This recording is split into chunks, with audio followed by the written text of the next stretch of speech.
Merci pour les patients. Oui, désolé, ça arrive. C'est ce genre de choses. C'est ma faute. Je me suis planqué très très loin en France périphérique. Hein, donc, vous savez, là où il y a tellement de morts que le Covid est passé inaperçu. D'accord, je vois. Voilà. Donc, bon. Alors. Reprenons les bonnes nouvelles. Voilà, reprenons mon cher Pierre. On en était à la peur qui est la nôtre, c'est qu'on nous fasse passer une crise économique à l'as, sur le dos des Chinois, du pangolin, de machin, de trucs. Et moi, ce qui me fait peur, c'est que de toute façon, on est bien d'accord, vous et moi, que la crise économique, ça va être les Français qui vont la payer, c'est toujours les prolos qui payent, mais que cette fois-ci, on ne puisse pas faire ce que vous aviez fait en 2008, ce que nous avions fait aussi, c'est-à-dire qu'on ne puisse pas mettre en responsabilité les gens dont c'est la faute. Parce que je pense qu'ils vont mettre tout l'effondrement économique sur le dos si vous voulez, sur le dos du Covid, et ça a déjà commencé. L'Allemagne a demandé, je crois, des milliards d'indemnisations à la Chine, ce qui quand même devrait faire hurler tout le monde, de rire. Justement, alors là-dessus, je souhaiterais aborder un sujet qui me tient à cœur parce que je l'ai déjà abordé sur quotidien.com, mais qui vous tient à cœur aussi. Ça concerne le laboratoire de Wuhan. On sait que ça a été financé en très grande partie et construit par les Français. Oui. J'ai quand même une question, enfin même deux questions très importantes en ce qui concerne ce laboratoire d'où le virus s'est échappé. J'aimerais qu'on m'explique pourquoi le département de la défense américain a financé ce labo, première chose, et pourquoi parmi le personnel on trouve une médecin précisément, qui se trouve être également une salariée de Facebook et qui fait la chasse aux fausses news scientifiques. Donc, il y a quand même beaucoup de choses intéressantes là-dedans. Et si on regarde, vous me donnez votre analyse parce que vous êtes très très bon là-dessus, à qui ça profite? À qui le virus profite? Le virus, aujourd'hui, le gagnant absolu, ce sont les Américains, du moins le deep state américain. Ils ont flingué toute la politique économique de Trump, il était en passe d'être réélu les doigts dans le nez. On en avait déjà parlé ensemble il y a quelques temps. Première chose. Deuxième chose, ils ont détruit la Chine en disant que oui, ils leur font porter en fait cette immense responsabilité de milliers de morts. Et surtout, ils masquent la faillite totale du système financier. Et par là même, n'oubliez pas, c'est ce que je vous disais tout à l'heure, le cœur nucléaire, la Deutsche Bank, c'est en Europe et c'est pas aux États-Unis. À nouveau, je maintiens, et c'est en Italie. Voilà. Donc, à qui profite le virus à 100%? Aux Américains, du moins au deep state américain. Voilà. Vous êtes extrêmement bon là sur ces sujets-là, mais moi tout ce que je constate, c'est que permettez-moi juste d'ajouter un truc. Jacques Attali, Bill Gates, dans le magazine George de 98, vous expliquez déjà qu'il y aura une pandémie. Vous avez une doctoresse plutôt, qui travaille dans le même numéro du magazine américain George, qui vous explique qu'en 2020, il y aura une grande pandémie. C'est magnifique. Non, mais c'est extraordinaire. La fille l'a balancé le plan tel quel. Je veux dire, comment en 1998 ou 97 peut-on annoncer avec tant de certitude? C'est un peu comme si nous, on disait, tiens, tel jour, en telle année, en 2023, il y aura une épidémie de la peste, je sais pas moi, au Portugal. C'est impossible. Je veux dire, il y a des statisticiens, parmi nos spectateurs. Je les invite à calculer quelle chance il y a pour qu'un truc annoncé en 98 se passe exactement en 2020, tel que prévu, avec une pandémie et qui, je précise, touche les poumons. Magnifique, non? Voilà. Donc, Jacques Attali n'est pas du tout un mystique, machin, etc. C'est un enfoiré de première. parce qu'il avait le plan, il demande le gouvernement mondial, comme vous le savez, exactement comme Gordon Brown. Et tous ceux qui nous croient pas, allez sur quotidien.com, vous avez toutes les captures écran, les documents, etc.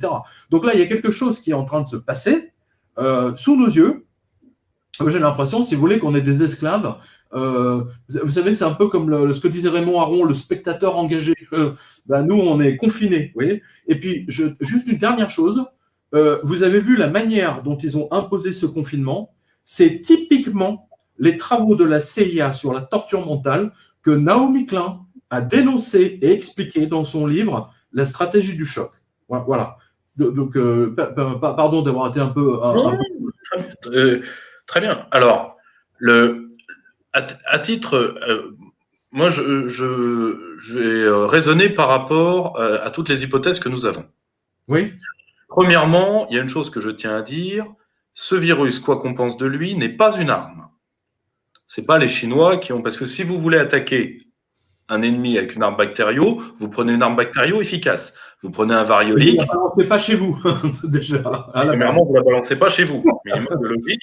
Mais surtout, vous n'employez pas un Covid, donc Covid-19, c'est-à-dire 19e Covid.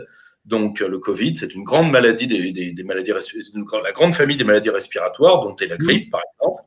Donc, si vous voulez, vous n'utilisez pas ça comme arme bactério. Vous utilisez une arme efficace. Le cas typique, c'est ce qui terrorise le plus, c'est la variole. C'est une maladie qui est à la fois très contagieuse, comme l'était la rougeole, et à haute mortalité. Donc, et en plus, on ne vaccine plus, enfin, on ne prépare plus les gens contre la variole depuis longtemps. Juste une parenthèse, Pierre-Yves, juste une petite parenthèse. Vous avez vu Montagnier, mais il y a eu d'autres spécialistes qui l'ont dit avant. Vous avez Montagnier qui a dit ce virus est le résultat de fabrication humaine. Il n'a pas été le seul à le dire, hein, je ferme ma parenthèse. Il n'a pas été le seul à le dire, et puis surtout, si vous voulez, moi je veux bien. Il y a une méthode d'hygiène mentale, et j'aimerais qu'on la respecte tous. Et ça vaut aussi pour le professeur Raoult. J'estime, Pierre, que toutes les professions ne se valent pas. Et j'aime moyennement, alors vous me direz, moi j'en viens de famille, mon père l'est, etc. Mais oui, si vous voulez, le médecin, précisons-le. Si vous voulez, on ne parle pas des médecins comme on parle des hommes politiques ou de certains types de journalistes. Parce qu'un médecin, ça doit réagir quand quelqu'un est en train de convulser devant vous ou de faire un arrêt cardiaque devant vous. Vous le sauvez. Vous devez sauver un homme. Voilà. Si vous voulez, 90% des gens, et je leur souhaite, ne connaîtront jamais ce qu'est le poids de sauver quelqu'un physiquement. Donc, si vous voulez, moi, quand on m'a dit Montagnier escroc, Montagnier, il a fait 2-3 travaux quand même, mine de rien. Oui, quand même au passage, quoi, pour savoir. Et surtout, la science va avec l'hypothèse. Si vous portez un jugement personnel sur celui qui porte une hypothèse, vous n'êtes pas un scientifique et vous vous interdisez de penser. Nous ne savons pas d'où est venue cette chose. Montagnier, lui, et il n'est pas le seul, pense qu'il est de fabrication humaine. Alors, question, pourquoi l'aurait-on fait? On l'aurait fait tout simplement, c'est d'ailleurs ce que font les laboratoires P4. Ils essayent de faire muter des virus pour tester nos molécules. Et parfois, il y a des ratés. Je vais vous donner un exemple qui avait été levé par un très grand oncologue qui est Gérard Delépine. Eh ben, il a failli avoir exactement le même incident à l'Institut Pasteur il y a 4 ans. Exactement le même. C'est-à-dire qu'on a retrouvé une souche, et une souche dangereuse pour le coup, en haut d'une armoire. Ça peut arriver. Si vous voulez, je ne dis pas, je n'excuse pas. Il n'est pas tombé du camion, il est tombé de l'armoire, quoi, c'est ça. Ouais, voilà. Donc, si vous voulez, vous me direz, c'est des lieux très sécurisés. Et c'est un fait. Toutefois, une erreur humaine est possible. En tout cas, ce n'est pas une arme. Parce que ou alors les Chinois sont des débiles mentaux, et ça, je refuse d'y croire. Alors, parenthèse, objection, on va dire ça comme ça. Oui. Vous qui êtes un spécialiste du renseignement, vous savez pertinemment que tous les grands patrons du renseignement disent la même chose. Dans notre monde, il n'y a pas de coïncidence. Expliquez-moi, comment se fait-il qu'à chaque fois que le système financier est en train de s'effondrer, ce qui était le cas en 2009, je vous le rappelle, après l'explosion du 29 septembre, hein, donc c'était quoi eh bien, vous avez, bim, une pandémie. Et je vous rappelle que là, la réaction est pareille, hein, c'est-à-dire explosion en septembre, octobre, novembre, décembre, et la pandémie déclarée officiellement par l'OMS en 2009, je crois que c'était mars-avril aussi, hein, il me semble, hein, ou peu importe. Et ben là, les banques étaient en train de tomber, et vous avez tous les graphiques sur quotidien.com. Hein, on voit que le feu a repris brutalement au mois d'octobre, enfin mi-septembre. En octobre, c'est monté, puis là, ça a été rough en novembre. Et là, pareil, on voit le temps de réaction. Donc là, il y a deux écoles. On est bien d'accord. Mais je me range plutôt du côté des spécialistes du renseignement pour le coup. Dans ce monde, il n'y a pas de coïncidence. Voilà. Attention. Après, ce que vous pouvez faire, parce qu'il y a, là par exemple, en France, on est pour cette année, on a 2 à 3 Covid qui attaquent en même temps. Ils attaquent le même gibier, c'est-à-dire souvent des personnes âgées avec déjà plusieurs pathologies. Bon. En réalité, une pandémie, qu'est-ce que c'est? C'est à la fois un phénomène biologique, mais c'est également un phénomène, disons, d'amplification et des représentations. C'est-à-dire que vous pouvez prendre, et ça, un anthropologue de la santé suisse l'avait très bien traité, si nous faisions une telle communication tout aussi alarmante sur les 500 morts tous les jours, et je dis bien tous les jours, du cancer, sur les morts de la grippe hivernale, qui tue quand même 20 000 personnes par an sans que qui que ce soit exactement à dire, si nous faisions une telle, et c'est ça le problème, c'est ça qui a été décidé, on a décidé de communiquer par la peur. D'accord. Donc là, vous abordez le troisième volet, si je peux dire, de cette affaire, c'est les médias. Hein, on est d'accord. Indépendamment du fait que le virus est méchant. Hein, mais le virus est méchant. Le problème, c'est que si le virus est méchant, mais moi je vous dis, et le professeur Raoult avait fait un rapport en 2003. Nous nous sommes habitués à avoir entre 15 et 20 000 morts de la grippe, plus les séquelles. Et je rappelle que la grippe... Sans en faire tout un plat. Voilà.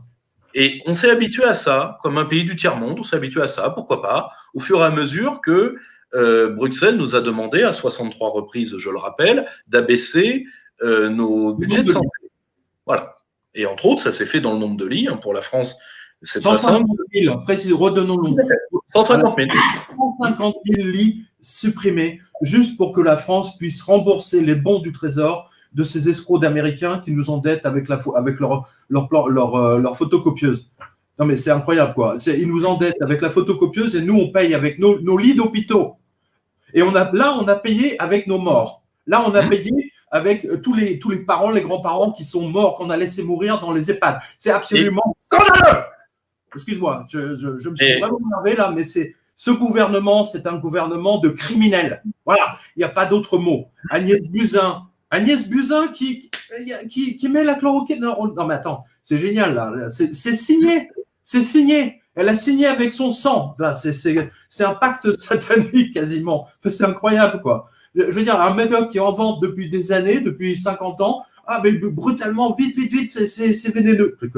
Ça va, quoi. C'est comme si du jour au lendemain, on mettait l'aspirine, parce que l'aspirine pourrait soigner le virus, le prochain virus. On interdit la vente de l'aspirine. C'est exactement la même méthode. Je rappelle, c'est des criminels. Agnès Buzyn devra être traduite en compte, qu'est-ce que je dis, devant un tribunal. Mais le problème, si vous voulez, c'est aujourd'hui, les tribunaux sont tenus par... on en a déjà parlé ensemble, hein, par toute l'extrême gauche, etc., ou aux ordres et surtout, ils s'en sortiront. Ah, mais là, on va être très clair. Nous avions interrogé quelqu'un que j'aime beaucoup, qui est l'avocat Régis de Castelnau, qui est un de ceux qui est en train de travailler sur les poursuites. Oui.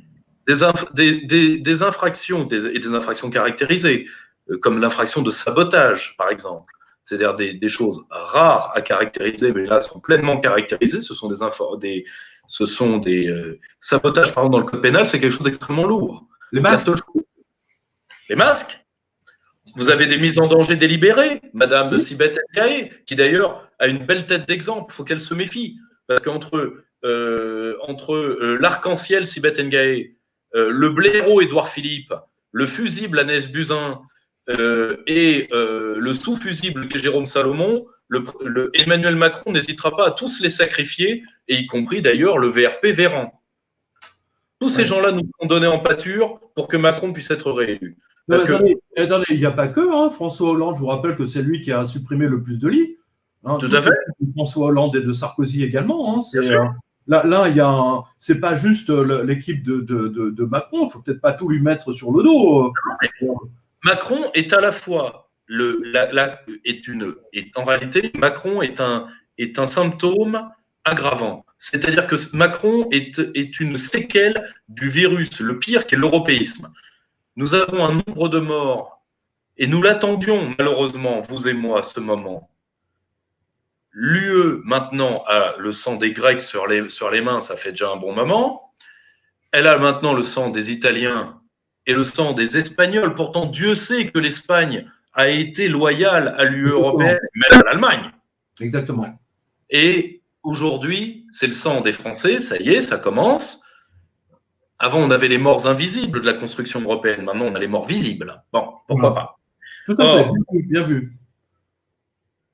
Et pourquoi? Parce qu'Emmanuel Macron, la première chose qu'il a fait, c'est de dire « je ne fermerai pas les frontières ». C'est-à-dire, entre la sécurité des Français, au nom de cette excuse débile, les virus n'ont pas de passeport, oui, mais les porteurs de virus en ont.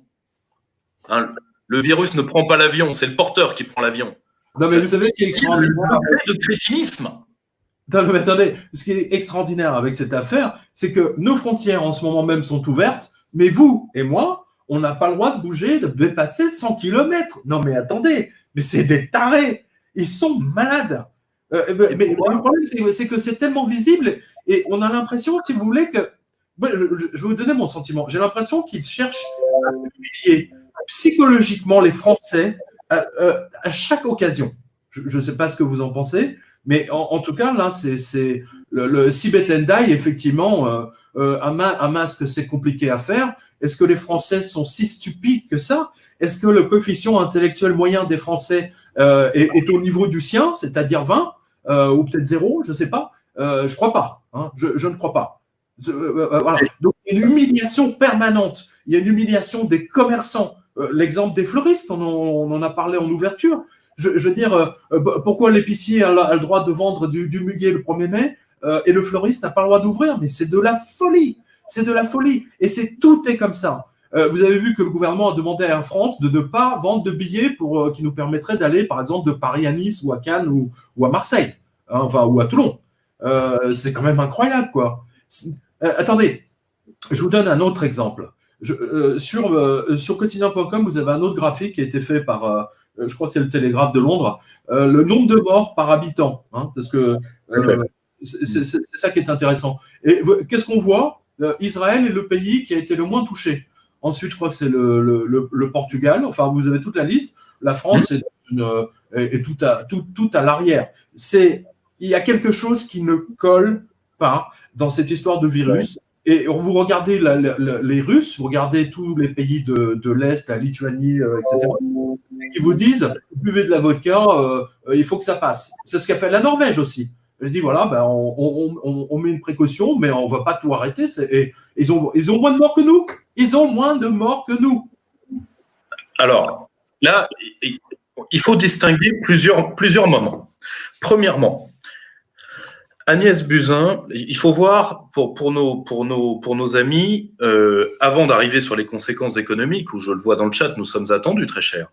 Mais il faut bien que les gens comprennent ce qui est en train d'avoir lieu. D'abord, pourquoi des pays, par exemple, prenons le cas d'Israël, pourquoi Israël y est très bien arrivé? Parce qu'Israël, j'ai mon correspondant en Israël qui me l'a expliqué, eux, ils ont fermé les frontières au premier signe. Et eux, quand ils ferment les frontières, ne vous inquiétez pas. Oui, ça a fermé les frontières, eux. C'est-à-dire que la communauté sur BFM nous explique qu'il faut ouvrir nos frontières, mais dès qu'il s'agit de l'heure, c'est tout de suite, c'est fermé en 2 secondes, quoi. En tout cas, l'État israélien, lui, oui, a fermé et a fermé convenablement. Et a même cadenassé certains quartiers intérieurs, comme les quartiers religieux, etc. Bon. Or, le grand problème, c'est que Emmanuel Macron a fait un choix dès le début de cette crise entre la sécurité des Français et le marché intérieur européen, je sauve le marché intérieur européen. Je vous l'avais dit dès qu'il est arrivé. Oui, c'est exact. Il nous tuera. Vous avez dit deux choses, Pierre-Yves. Alors c'est très curieux d'ailleurs, parce que vous me rappelez ça. En fait, il y a très peu de gens en France qui ont annoncé vraiment ce qui allait se passer. Il y a vous, je me souviens très bien. D'ailleurs, c'est disponible sur une des revues de presse qu'on a faites ensemble. Je vous avais demandé d'expliquer ce qui va se passer donc avec l'élection de, je ne sais même plus, je crois que c'était Hollande. Et vous aviez répondu clairement, nettement, précisément. Ça sera progressivement la fin des libertés individuelles. Qu'est-ce qu'on a en ce moment? On est dans une dictature, ni plus ni moins. La France, c'est le seul pays qui doit remplir, les Français doivent remplir un papier. Je m'autorise à sortir pour faire pipi. J'ai demandé la permission à Madame Macron. Hein, voilà. Non mais attendez, mais c'est quand même incroyable. Une volonté d'humilier les Français. C'est une humiliation de la population. Il y a quelque chose de... Ça leur plaît. Pardon? Et ça leur plaît. Quand on les connaît, ça leur plaît. Oui, bien sûr, alors, oui. Il y a une détestation profonde. Et le pire, c'est que là, pour le coup, il ne faut pas en vouloir à Macron. Les autres détestaient la France aussi, mis à part que Macron. On est tout à fait d'accord. Hollande encore plus. Macron, il l'assume. Et d'un côté, nous devons lui rendre cette justice. Parce que lui, au moins, il s'en cache pas. Il voit le peuple comme un adversaire. Et d'un côté, vous savez. Merde. Non mais bon, génial. On doit l'en remercier parce que sa haine fait sortir les gens de leur torpeur. Ouais. Et c'est pour ça d'ailleurs que la haute bourgeoisie l'aime tant. Il a crevé les yeux, il a coupé les mains. Ce que la droite avait promis, hein. Exactement. Et sinon, on ne l'aurait pas fait. Vous savez pourquoi? Par une phrase de M. Pascal Lamy, qui connaît bien le coin. Il avait dit, vous savez, pour faire ce que nous faisons, donc pour libéraliser, il faut être de gauche. La droite a trop honte. Oui. Et en réalité, c'est la droite a trop honte qui est important. Et pour ces gens, le peuple français, la France n'est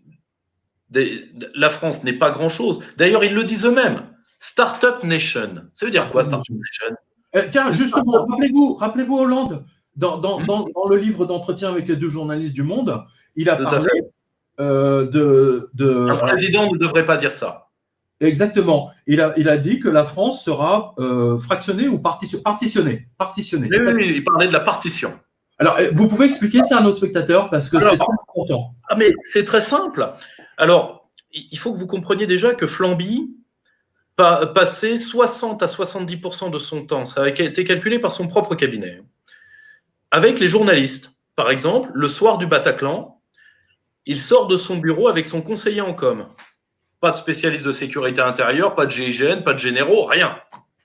Conseiller en com, pourquoi pas? Et donc, il va nous faire Guimauve le Conquérant, bon, pourquoi pas? Et en réalité, Hollande, n'oubliez pas que son père était à l'OS, donc il a une culture d'extrême droite à la base. Il est entré au PS parce qu'il y avait de la lumière, hein, c'est ce qu'on appelle la méthode Fabius. Fabius, c'est exactement pareil.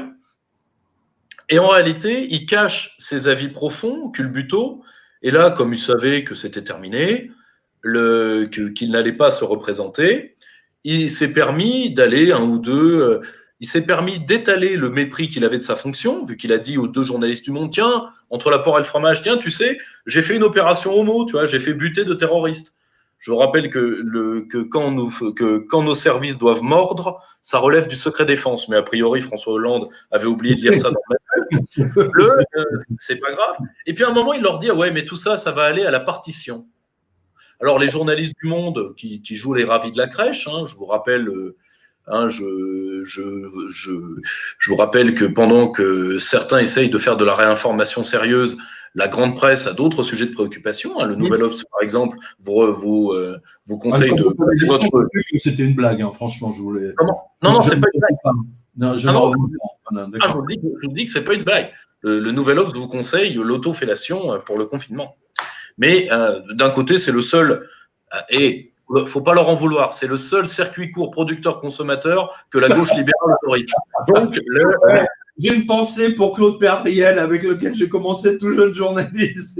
Non, mais même Claude Perdriel, qui est un ingénieur brillant, n'aurait jamais imaginé avoir un tel article dans son. Heureusement qu'il a vendu, hein, parce que c'est vraiment. Non, mais vous voyez, le problème, c'est que dans toute cette presse, un sujet sérieux, c'est comme un coup de feu dans un salon bourgeois. Revenez à la partition. Qu'est-ce qu'il veut dire par là? En réalité, il disait, comme on fera rien, parce que rien faire, Flamby, il connaît. Oui. On va faire ce procès-là.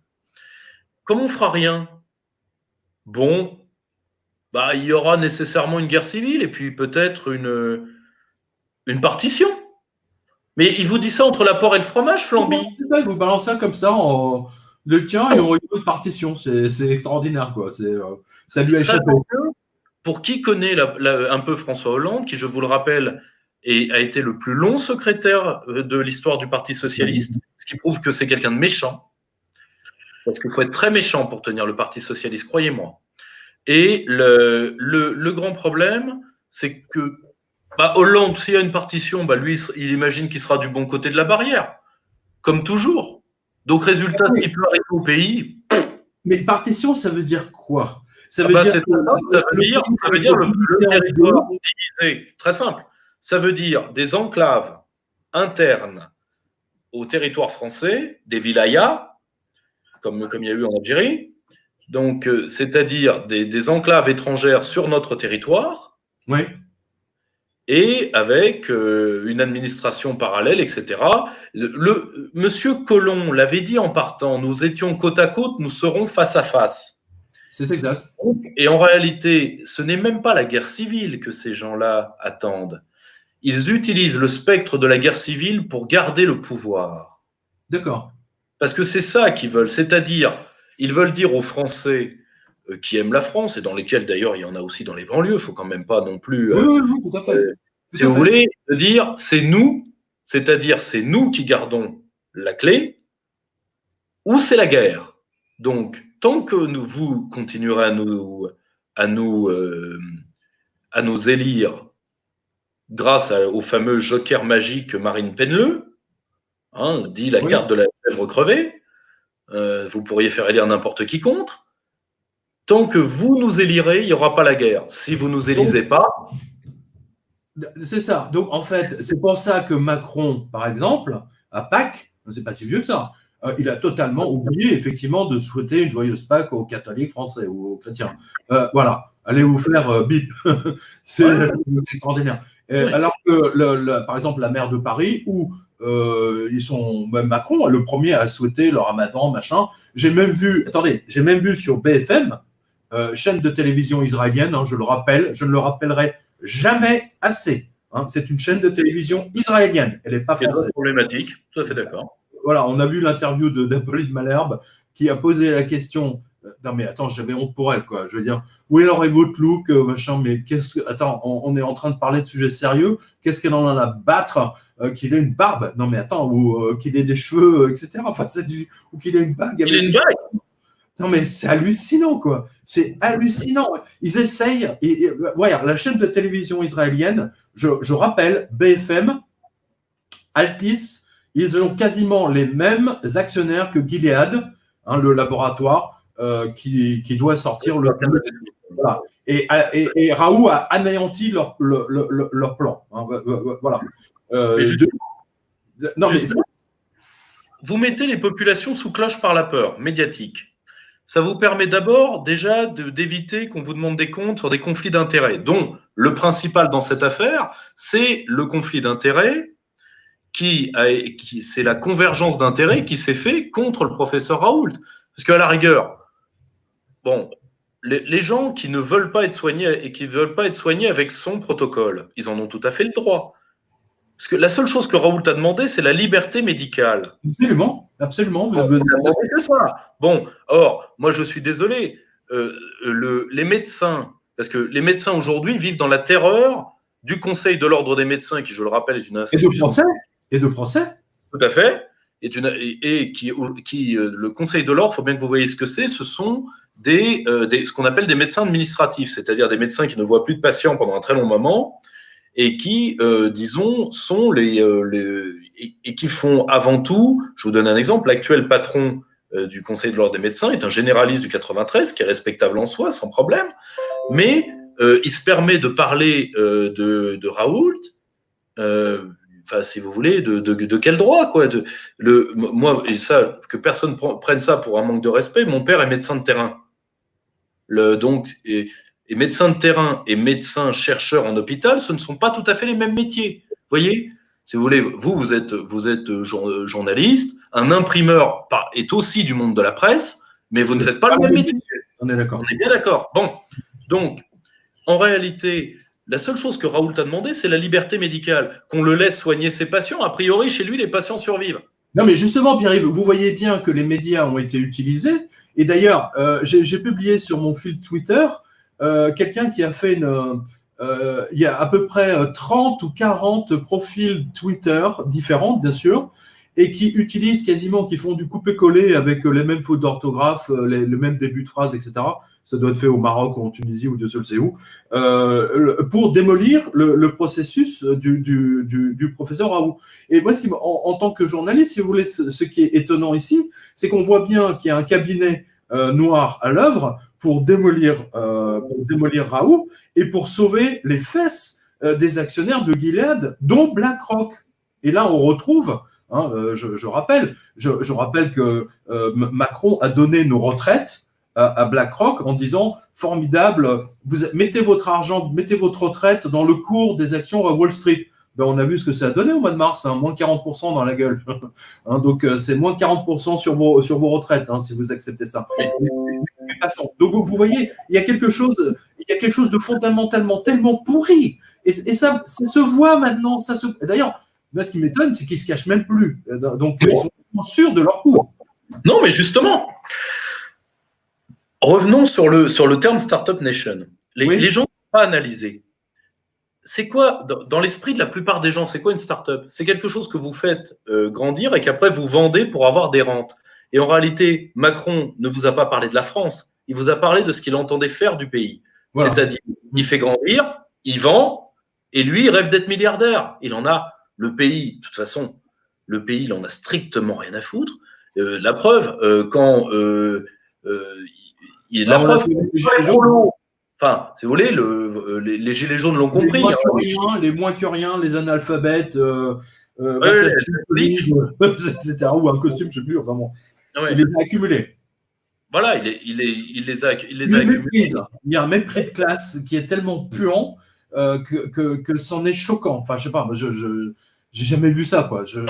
Mais attendez, toute son équipe est pareille. Ceux qu'on appelait les mormons, dont il ne reste que Sibeth Ndiaye, et dont le plus puissant était Alexis Kohler, qui est toujours d'ailleurs quelque part tapis dans l'ombre, il suinte la haine de la France à en crever la gueule ouverte. Et le grand souci, c'est que ces gens qui ne raisonnent que par la fluidité, que par les réseaux, ces gens-là ont préféré, pour sauver encore une fois l'idée européenne qui est leur grand totem, vous savez pourquoi? Allez-y. Parce que plus il y aura d'Europe, moins il y aura de France, tout simplement. Oui, on est d'accord. C'est aussi simple que ça. Ce serait, je ne sais pas, la grande Eurasie avec un tsar Poutine, ils le feraient aussi si ça leur garantissait à la fois les mêmes avantages et de pouvoir faire disparaître ce pays qu'ils détestent tellement. Si vous voulez, il y a une phrase dans le Taxi pour Tobrouk qui les résume très bien. Si vous voulez, il y a un moment, il y a un des personnages qui dit mon père, il est à Vichy, il a le loyalisme dans le sang. Ouais. Si les Chinois à débarquer seraient mandarins, et si les rois africains débarquaient, c'est ça. Si les Grecs, et là il dit ouais bon, parlons d'autre chose, mais vous voyez, c'est ça, c'est n'importe quoi plutôt que ce peuple que nous haïssons profondément, dont nous avons la chance d'appartenir à autre chose et d'avoir, si vous voulez, cette comment dire, d'avoir cette nation de substitution qui est l'Europe, qui est le fanatisme de la haute administration française. Et là, alors qu'ils ont comment dire, là ils avaient arbitré avec des morts. Eh bien, ni une ni deux. D'ailleurs, les frontières françaises sont toujours pas fermées. Donc, alors que la Serbie l'a fait, enfin, si vous voulez, c'est des pays infiniment plus pauvres que nous l'ont fait. Mais là, il n'y a pas voulu, si vous voulez, ils n'ont pas voulu pour des raisons d'abord idéologiques. Ensuite, ils ont traité l'affaire se rendant compte que mieux valait le confinement pour pouvoir, si vous voulez, faire place nette de l'opposition politique. Et ils se sont rendus compte que le confinement était en termes de santé publique une connerie. Bon, c'est pas grave, Oui, ils l'ont fait.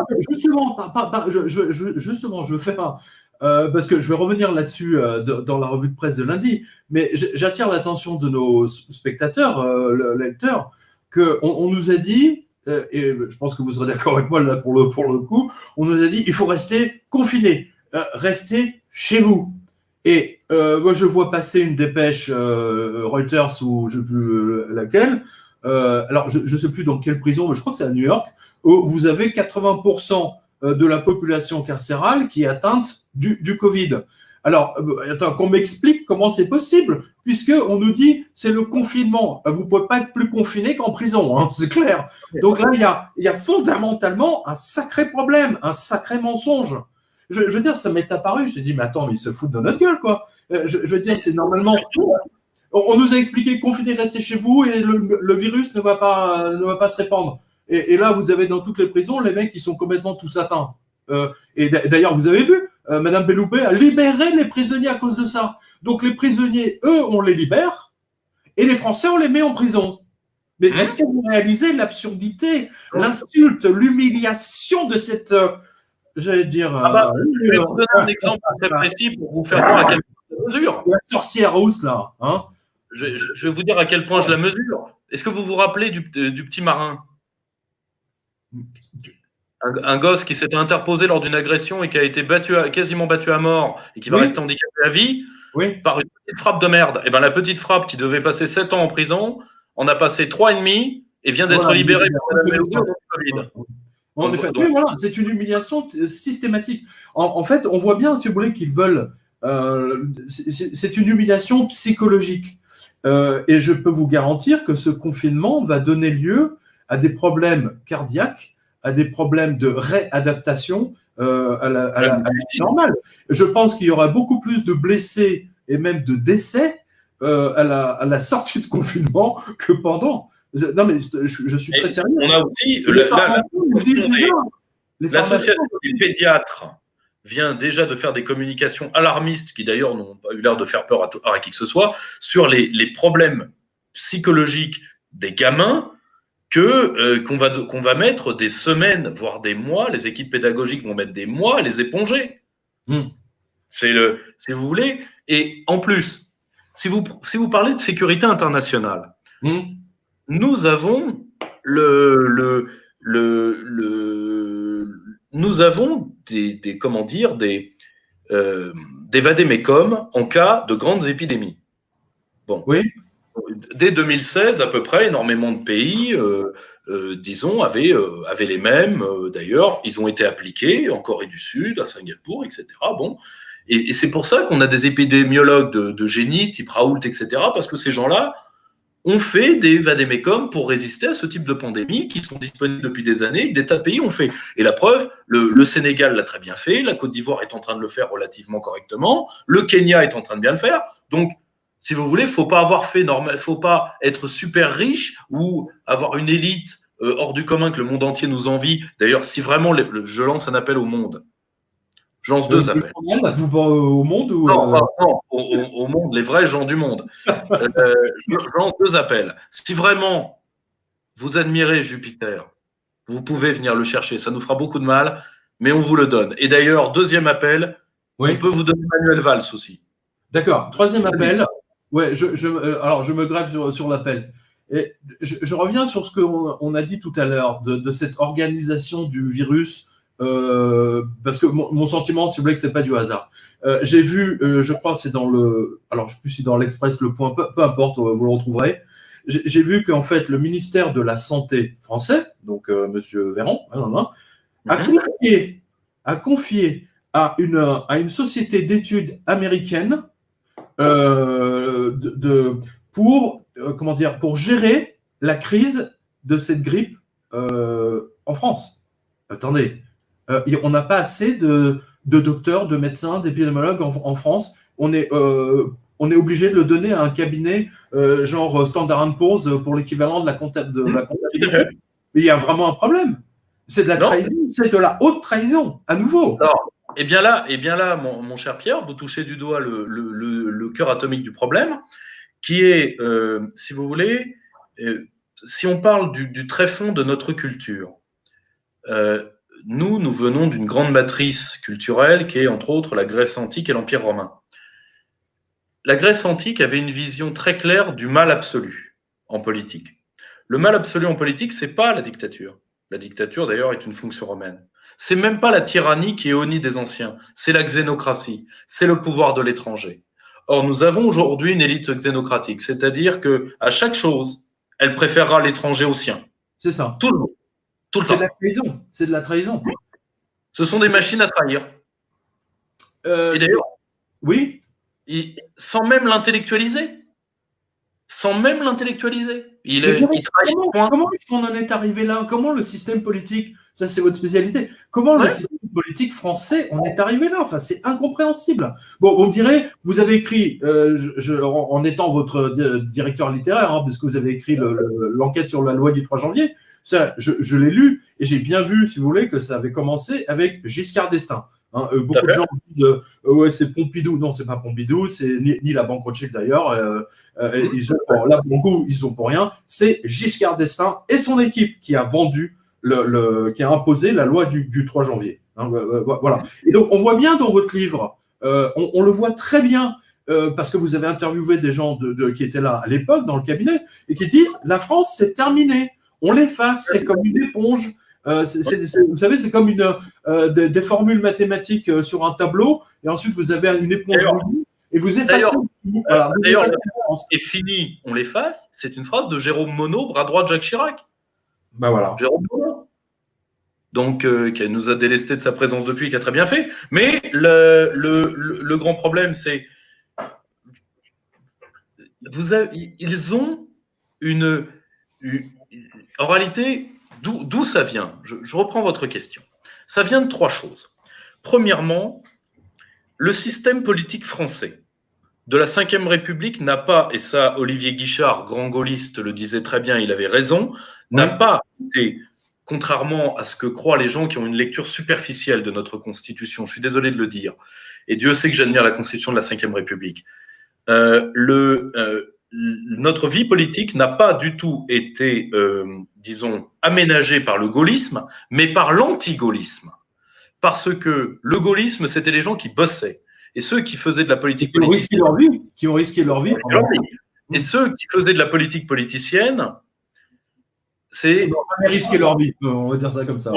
Pour la plupart, non. C'est 3 camps. C'est l'extrême droite à la Le Pen, c'est la gauche à la Mitterrand, et les catho-démocrates libéraux de la tendance européen-démocrate, disons, Pinet, de l'axe qui va de Pinet à Delors. Tous ces gens-là, qui ont été plus ou moins, pas personnellement, mais dans les camps qui ont été les leurs, disons, plus ou moins liés à la collaboration, d'ailleurs, et n'oubliez jamais que l'idée cardinale de la collaboration, c'est « il faut l'Europe et la France n'est plus », ça c'est « je suis partout », c'est tous ces gens-là. Bon. Donc, le grand problème, c'est que ces gens-là vont structurer la vie politique française pendant que le dialogue politique majoritaire se fera entre les hommes du général de Gaulle et le Parti communiste. Pourquoi? Parce que finalement, ce sont les 2 forces qui ont structuré la résistance. Donc, si vous voulez, ce sont des gens qui se comprennent. Et en plus, le PC français, 1, ne voulait pas le pouvoir, et 2, déjà Staline ne voulait pas, parce qu'il pensait que c'était des branques, qui prennent le pouvoir. Donc le mythe communiste en France, si vous voulez, ça a été un mythe reconstruit d'après-guerre. Or, à quel moment la bascule s'est faite? En quelle année? Il fallait, pour eux, pour toutes ces forces-là, le retour du général de Gaulle au pouvoir, parce que la 4e République les gênait pas beaucoup. Vous aviez des républicains très sincères qui voulaient faire avancer les choses. Non, ma question, c'est Mais pour eux, le coup d'envoi, c'est la mort de De Gaulle. Le coup d'envoi, c'est 1970, très clairement. D'accord. Pompidou ne va pas leur poser problème parce que, si vous voulez, premièrement, Pompidou n'était pas un homme d'autorité. Théoriquement, le problème, c'est que le général de Gaulle le général de Gaulle pensait que les Français étaient des adultes. Donc, il n'a pas voulu donner les rênes du pouvoir à un gaulliste. Ça aurait pu être Chaban-Delmas, ça aurait pu être Mesmer. Guichard. Voilà. Bon, ça aurait, si vous voulez, ça se jouait surtout. Les deux gaullistes les plus influents de l'époque, c'est Chaban, plus jeune général de la France libre, et Mesmer. Et le grand souci, c'est que De Gaulle ne voulait pas traiter les Français comme des gamins. Il a peut-être eu tort d'ailleurs, je le dis sincèrement. Ça me sera reproché, c'est pas grave. Et le problème, c'est qu'une partie des gaullistes les plus à droite se sont alliés à Giscard, pensant que Giscard de l'UDF, etc. Voilà, parce qu'il voulait mettre Chirac. Bon. Or, le grand souci, c'est que Giscard, c'est l'européisme, c'est la trahison des élites, et ensuite, ça va être Mitterrand qui d'abord va essayer un socialisme républicain et national avec des gens qui sont des cocus par vocation, je pense à Jean-Pierre Chevènement particulièrement, jusqu'en 83, et ensuite tous ces gens-là seront éparpillés façon puzzle par le tournant de la rigueur, et le tournant de la rigueur se fait au nom de quoi? Au nom de l'idée européenne. Ça va aboutir au Francfort à 3 millions d'emplois détruits. Oui, voilà. C'est surtout la faillite de la France à l'époque, je vous rappelle. Et c'est l'instauration par Jacques Attali du mouvement Touche pas à mon pote, etc. Donc, la question, sans le faire exprès, en fait, vous donnez bien le départ de tout ça en 1981, 82, 83, là où Jacques Attali arrive au pouvoir, on va dire, à côté de Mitterrand, parce qu'il était secrétaire général ou son secrétaire particulier. Tout le monde voilà. Donc ça commence là, en fait. Et là, on va mettre en place un moule élitaire qui va passer d'ailleurs par une partie de la haute administration, par l'État, par Sciences Po, par ce que vous voulez. Et ce moule élitaire, c'est, voilà, la France, bon, bah, la France, c'est fini, la France est détestable, bon, bah voilà, terminé. Et malheureusement, ça a marché, ça a créé 3 générations jusque-là de hauts fonctionnaires qui sont ceux que vous avez là, parce que là, moi, j'ai retrouvé de vieux ennemis à moi pendant cette crise. C'est drôle d'ailleurs que personne ne le dise. La plupart de ceux qui ont fait foirer notre système de santé, des gens comme Jérôme Salomon et d'autres, sont tous des créatures de Bernard Kouchner. C'est drôle d'ailleurs que personne ne le dise. Et Kouchner qui a imposé, d'ailleurs, c'est lui qui a commencé à détruire, je vous le rappelle, qui a commencé à détruire le système de santé français, pardon, en imposant le fameux numerus clausus, alors que tous les médecins aujourd'hui, même les énarques machin dans les ministères, disent que ça a été une gravissime erreur. C'est pour ça qu'on a le désert médical et qu'on fait venir des médecins roumains. Je veux dire, la médecine française qui fait venir des médecins roumains. Non, mais il faut abuser, quoi. Je le sais parce que j'ai fait l'expérience pour la médecine du travail. Vous savez, vous devez passer une fois par an ou une fois tous les 2 ans. Et je me suis retrouvé avec avec une doctoresse roumaine ou bulgare, je ne sais plus. Je ne comprenais même pas ce qu'elle me disait. Je veux dire, c'était une aberration totale, quoi. Voilà où on en est arrivé. Attendez, justement, prenons 2 points. Prenons 2 points là-dessus. Le numerus clausus, c'était quoi? C'était de dire. Alors, vous aviez un calcul technocratique absolument ridicule dessus, qui est de dire s'il y a moins de médecins, il y aura moins de dépenses de santé. Ridicule. Il y aura moins de malades. Il y aura moins de malades. Pourquoi pas? Bah oui. Si vous voulez, c'est une catastrophe de la pensée technique. Moi, je peux vous dire sans trahir de secret. Moi, je me rappellerai toujours d'une réunion de médecins où le préfet de la région où exerce mon papa, il a convoqué les médecins. Il leur a dit, bon, pour le ministère, il va falloir faire des catégories d'handicapés pour pouvoir leur interdire de rouler la nuit, de rouler avec une personne ou de rouler à plus de 50 km autour de leur domicile. Et là, les médecins lui ont dit, écoutez, vous voyez, ça n'a pas de sens. Je vois à vos yeux, vous ne comprenez pas. N'essayez pas, ça n'a pas de sens.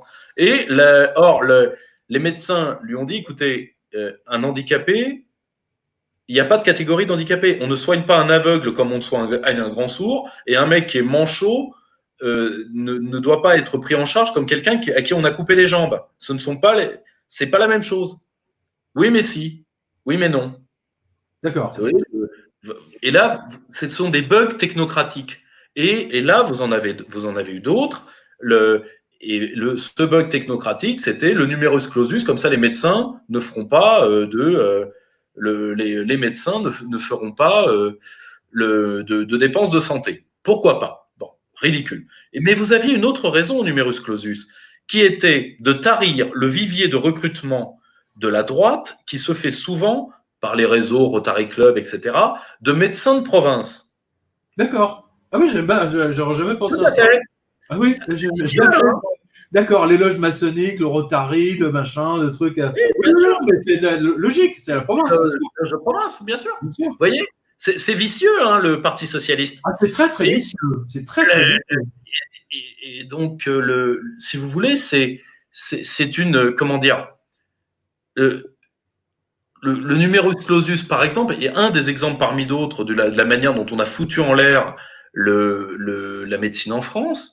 Mais, si vous voulez, pour le Parti socialiste, là encore, la médecine, et qui était l'un des points d'excellence de la France, était un biais négociable pour le rêve européen du PS après 83. Et donc, on a foutu en l'air. Voilà. Ok, Pierre-Yves. Mais alors maintenant, si vous voulez, on est face quand même à une situation. C'est-à-dire que, bon, vous êtes spécialiste en politique, moi en éco. Je pense qu'à deux, on devrait, et avec l'aide de nos spectateurs, également avec leurs réflexions, parce qu'il y a beaucoup de spectateurs qui nous écrivent, hein, vous et moi. Comment voyez-vous moi, j'ai expliqué tout à l'heure, je ne sais pas si vous l'avez entendu, parce qu'il y avait des problèmes techniques. Mais on va revenir dessus, on va faire une petite prospective, on va dire. Comment vous voyez le futur? Quand je dis le futur, c'est 6 mois, 1 an. Hein, voilà. On va 6 mois, 1 an. Sachant que les règlements sont faits pour empêcher les gilets jaunes de se regrouper, de manifester, même de se déplacer. Et ça se trouve, cette interdiction de se déplacer à 100 km va être maintenue jusqu'à la fin de l'année. On n'en sait rien. Ils sont tellement cinglés. Vous savez quoi? Je me demande même si Macron a la main là-dessus. J'en suis même pas sûr. Une partie de l'administration est devenue folle. C'est très simple. Elle est devenue folle, pourquoi? Parce que, on va être très clair, quand vous êtes souverain, c'est le politique qui commande à l'administration. Quand vous n'êtes plus souverain, l'administration, elle administre. Vous avez tout dit. Le pouvoir étant à Bruxelles déjà, donc le problème est réglé. Une administration, c'est fait pour administrer. Si le politique ne met pas des holà, l'administration devient folle. Parce que c'est quoi une administration? C'est une machine à édicter des normes. C'est une institution. C'est fait pour normaliser. Bon. Il y a un très bon livre là-dessus, je le recommande, hein, sur le site c'est Les Bienveillantes. Hein, je ne sais pas si vous l'avez lu.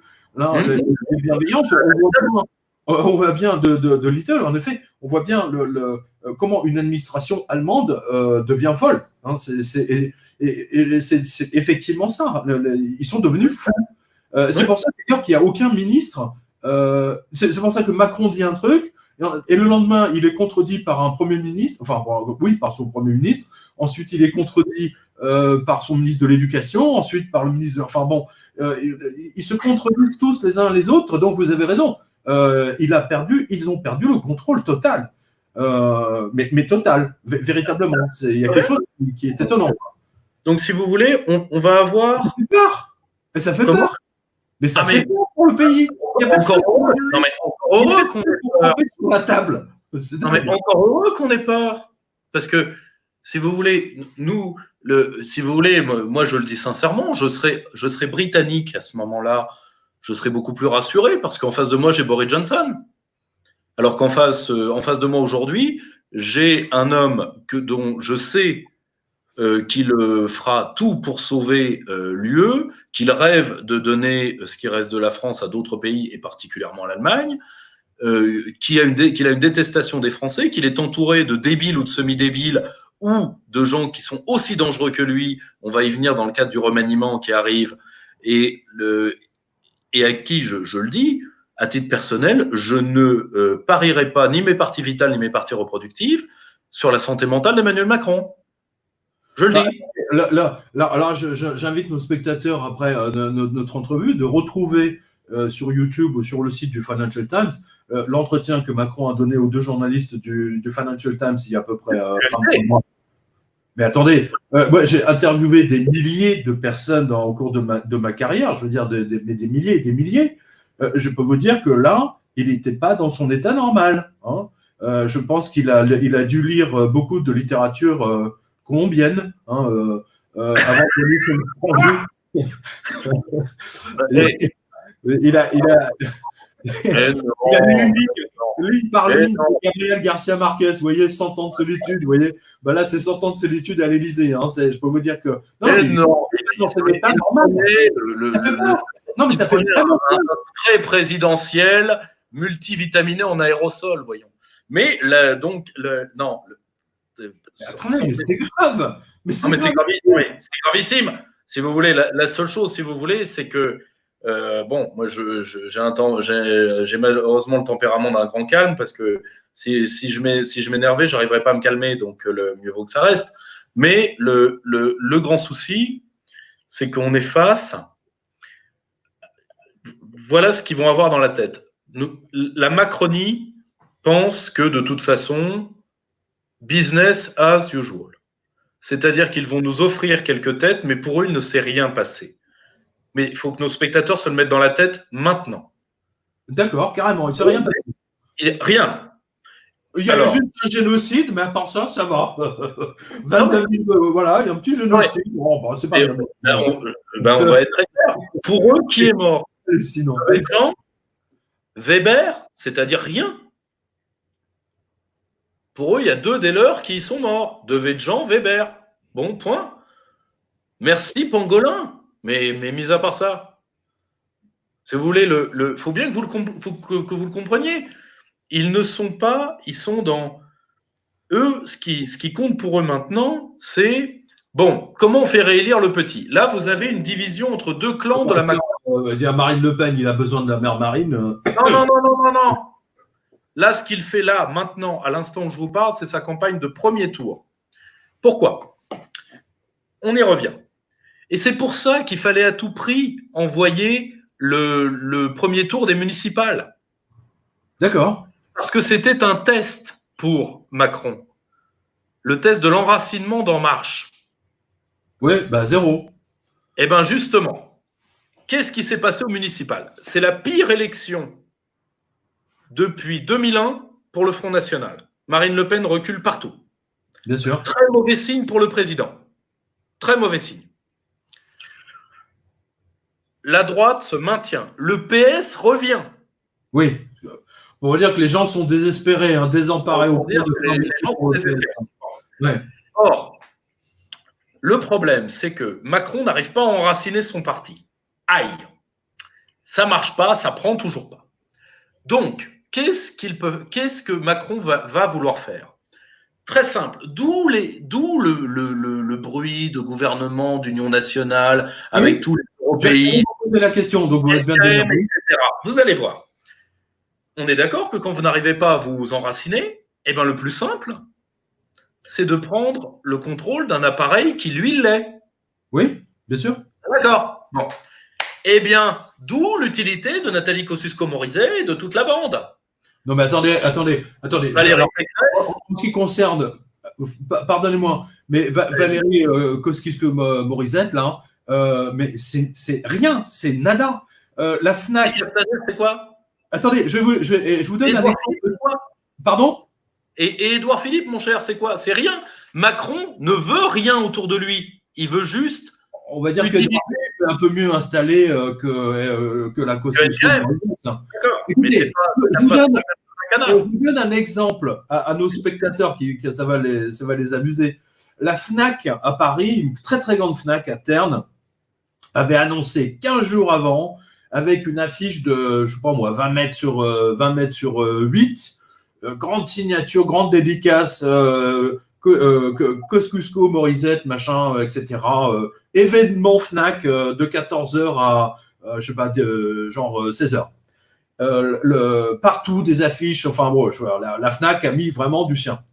Arrive le jour J, Kosciusko-Morizet, comme tout énarque, arrive avec son équipe, son secrétaire, son opérateur radio, son officier NBC. Enfin bon, vous voyez un peu avec 15 mecs derrière elle, dans le genre Premier ministre.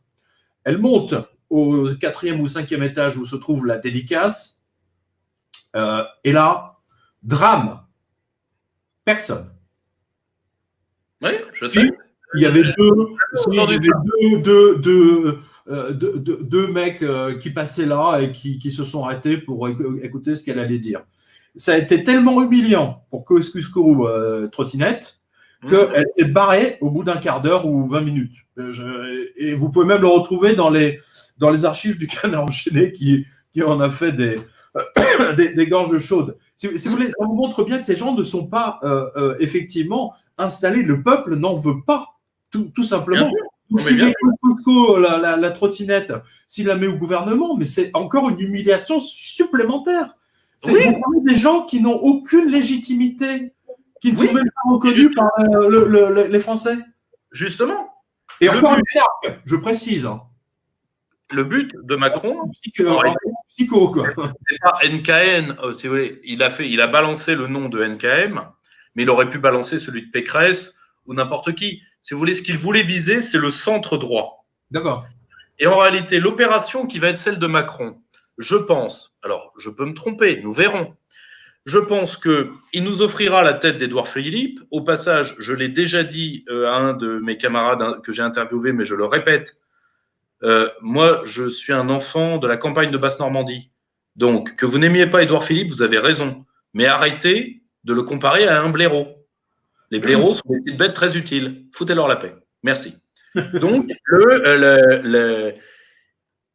il va nous offrir la tête d'Édouard Philippe. De toute façon, ça fait depuis la crise des Gilets jaunes que les deux hommes se toisent et ne se supportent pas. Ah, mais on a vu Sibeth Ndiaye qui lui a envoyé des crottes de nez. Je veux dire, c'est quand même incroyable qu'il utilise la Sibeth Ndébile Ntaré pour attaquer. Et n'oubliez jamais que Sibeth, c'est la dernière des Mormons. Donc, c'est le premier cercle du président. N'oubliez jamais. Non, mais putain, ça. Waouh, c'est grave. Ouais, je sais. Alors, je suis entouré par des Mongols. Alors, très simple. C'est incroyable. Ce pays. Attendez, mais ce pays est mené par des dingues. Mais attendez, mais vous auriez écrit un livre de science-fiction en décrivant ce qui se passe aujourd'hui, mais personne ne vous aurait cru. Personne. Ouais. Personne. Bien sûr. Et là, le but de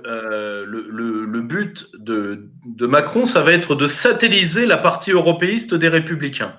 C'est-à-dire d'éjecter l'ancien RPR, où il reste plus grand monde, mené par un député assez courageux qui s'appelle Julien Aubert, et peut-être même les libéraux, parce qu'ils ne sont pas très sympas avec l'immigration. Je pense aux hommes de Guillaume Larrivé. Et en réalité, là, Macron régnera sur la moitié de la droite, et pour ça, il a besoin de la représenter à Matignon, d'où la nomination de Blanquer. Ouais. N'oubliez pas que Blanquer devait être ministre de Fillon à la base. Hein. Bon, écoutez, en tout cas, Pierre-Yves, là je mets une couche écho là-dessus. Parce que quoi qu'il fasse, peu importe qui il met en premier ministre. Ouais. Vous m'avez demandé ce qu'ils allaient faire. Oui, tout à fait. Non, mais tout à fait. Ce que je peux vous dire, là je prends tous nos spectateurs à témoin, et je l'ai déjà dit maintes fois, et malheureusement, les choses que j'annonce deviennent réalité, comme ce que j'avais dit à Martial Bild en disant que, on aura une récession colossale, et que 2, ils feront tout pour masquer tout ça avec un événement quelconque. Dans ma tête, si vous voulez, je pensais à un attentat. Vous voyez, un attentat encore plus sanglant que le Bataclan. Mais ce qui va se passer maintenant, c'est que ils ont, j'en ai déjà parlé tout à l'heure, mais je pense que vous avez pas tout. 7 trilliards ou 8 trilliards de fausses monnaies de la Fed, on va dire 3 ou 4, peu importe, de toute façon, on a perdu le compte, mais on est en trilliards. Ça va entraîner, il y a tellement de fausses monnaies en circulation que cela va entraîner, si vous voulez, un effet inverse. Vous savez, c'est un peu comme, vous savez, quand il y a un tremblement de terre et que la mer, en fait, se retire d'abord. Vous voyez l'eau qui part en arrière, doucement, etc. Alors les gens, ça les amuse, ils trouvent ça joli, etc. C'est pas du tout brutal hein, comme phénomène. On l'a observé en 2004 ou 2003. Mais là, vous allez avoir un tsunami, mais alors, qui va nous revenir en pleine figure, et je crains, je ne sais pas dans combien de temps, dans 6 mois, 8 mois, peu importe, mais ça va être mortel, Pierre-Yves, ça va être mortel. L'or va partir, alors là, voilà. Et je vous donne un exemple qui est sous nos yeux en ce moment même, et que les médias ne traitent pas. Le Liban. Vous avez vu que la révolution a commencé. Vous avez vu que les gens n'ont plus rien à bouffer, qu'ils ont perdu, que leur monnaie, la livre libanaise, par rapport au mois de janvier où j'étais, elle a perdu 50% ou je ne sais plus 60% de plus. Enfin, c'est complètement dingue. Ce qui veut dire que tout a augmenté de 50 ou 60% hein, déjà. Et donc, ça a déclenché une famine absolument phénoménale. Et les gens ont commencé à mettre le feu aux banques parce qu'ils ont parfaitement compris que les banquiers et le système financier étaient tellement pourris et que, en fait, les politiques ont corrompu la totalité du système. Et il va se passer la même chose en France. La même chose. Avec un point d'aggravation. Allez-y. C'est que nous, on est dans l'euro. Donc, on va multiplier tous les chocs extérieurs. Exactement. Vous avez tout résumé. C'est-à-dire que l'euro étant un Deutschmark déguisé, hein, voilà. Voilà. Et donc, on va se prendre ça, mais alors, ça va être quelque chose. Ça va être quelque chose de phénoménal. Et je pense qu'à partir de ce moment-là, Macron ne contrôlera plus rien. De toute façon, quand on imprime autant de fausses monnaies, parce que là, on est en trilliards, là, on est rentré de M. Havenstein sous la République de Weimar. Hein, Havenstein était le gouverneur de la Banque centrale allemande. Et il a expliqué qu'il avait imprimé 300 tonnes de fausses monnaies. Enfin, pour lui, c'était de la vraie monnaie. Il en était très fier. Il avait, en tant que fonctionnaire public, il était très fier de dire qu'il avait achevé sa mission d'utilité publique, c'est-à-dire d'imprimer des billets de banque. Le fait que ces billets ne valent rien, ils s'en foutaient. Voilà. Et c'est le problème des banquiers aujourd'hui. C'est exactement le même problème. À la Banque Centrale Européenne, moi, je plains Mme Lagarde parce qu'elle hérite d'une bombe nucléaire qui va lui exploser à la figure et tout le monde va l'accuser. Ils vont lui faire porter. Mais c'est pour ça qu'elle a été mise là. Attendez, elle est quand même intelligente. Elle n'a pas accepté ce poste connaissant les risques qui vont. Attendez, elle est quand même. Si. Non, attendez. Et pour elle, n'oubliez jamais que pour tous ces gens. C'est une avocate. N'oubliez pas, c'est pas une financière à la base. C'est une avocate. C'est une avocate. C'est une avocate. Je suis entièrement d'accord. Mais par contre, n'oubliez pas une chose. Pour ces gens, il n'y a jamais de risque à faire ce qu'ils font. Si vous voulez, c'est le député de base qui passe dans la figure. Voilà. Qui a peur de la population. C'est le député de base sur le marché et qui se fait insulter par les gens. Voilà. Madame Lagarde, si jamais elle, je ne sais pas, elle est en plein Paris et quelqu'un vient lui demander des comptes, elle va s'arrêter de tétanie. Parce que pour elle, que les loqueteux osent lui adresser la parole, mais qui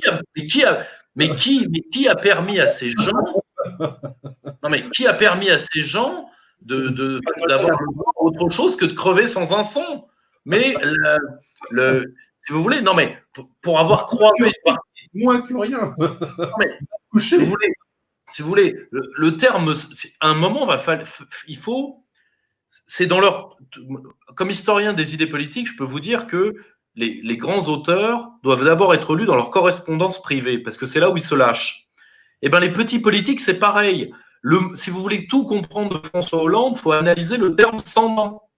Eh bien, eux, c'est pareil. C'est les alcooliques, c'est machin, etc. Pour ces gens-là, et ça, ils viennent en réalité du giscardisme, c'est-à-dire, rappelez-vous, quand Giscard arrive face à des fonctionnaires, il avait cette habitude détestable de se faire inviter chez les gens pour passer une soirée avec eux, pour faire peuple. C'est-à-dire, Crouillot, je viens chez toi. Ouais. Hein, sois honoré de ma présence. Maintenant, je tombe maintenant. Et si tu veux, il arrive chez des fonctionnaires, il est filmé, il les regarde et il dit « Ah mon Dieu que c'est petit chez vous !» C'est grosso modo, en plus de ne pas avoir dedans, de sentir mauvais, d'être rouquin, on est taudis. Donc, non mais, non mais, non mais.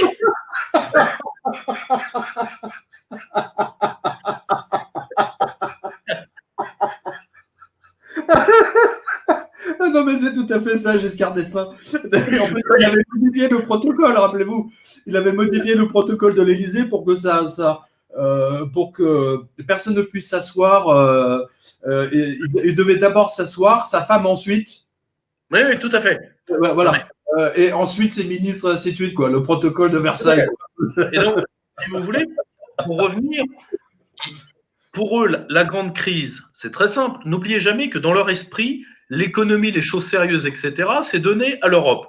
Donc pour eux, ce qui compte, c'est de rester sur le trône parce que la soupe est bonne. Bon, alors, comment rester sur le trône? On satellise la droite molle, qui ne demande que ça. Vous avez des tas de gens qui demandent qui demandent ce que j'appellerais l'opération Coussinet. C'est-à-dire, bon, on est à 2 ans de l'élection, on va essayer de demander à des mecs qui sont moins grillés que la bande à Macron, d'où l'utilité de Blanquer, que les crétins de centre-droit, et Dieu sait qu'ils sont nombreux, bénissent de leurs bêtises. Et on va essayer de demander à des gens que les Français ne méprisent pas encore parce qu'ils les ont oubliés. Alors certains vous disent Larcher, pourquoi pas, triple sauce, Bertrand, Râtelier, ou alors Barouin. Le second couteau, là, vous avez pris la vaisselle réservée aux domestiques, là. Et le pire, c'est grave, là, ce que vous êtes en train de faire, là. Ah bah oui, non, mais j'en suis désolé. J'en suis désolé, mais comprenez la logique de Macron. Ouais. Macron règne déjà sur toutes les ruines du Parti socialiste. Il est débarrassé de Mélenchon parce que Mélenchon a fait le choix de s'ouvrir le ventre. Il a viré tous ses meilleurs lieutenants et donc lui, il est dans un précaré avec uniquement 3 vrais fidèles qui sont Coquerel, Corbière et Poil de Carotte, Caténen. Ouais. Et il est entouré d'une double ceinture, les altermondialistes mises par Mademoiselle Aubry depuis le Parlement européen, et je vous l'avais dit, et les décoloniaux derrière Autain et Obono. Donc lui, c'est fini. Mais Mélenchon, c'est cuit.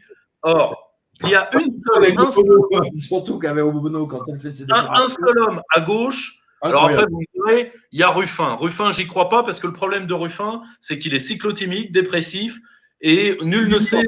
Il hurle, c'est un problème avec lui, il hurle littéralement. Oui, en plus, oui. Et puis il a un côté, vous savez, la tartine de confiture. Vous l'achetez en l'air, vous ne savez pas sur quel côté elle va retomber.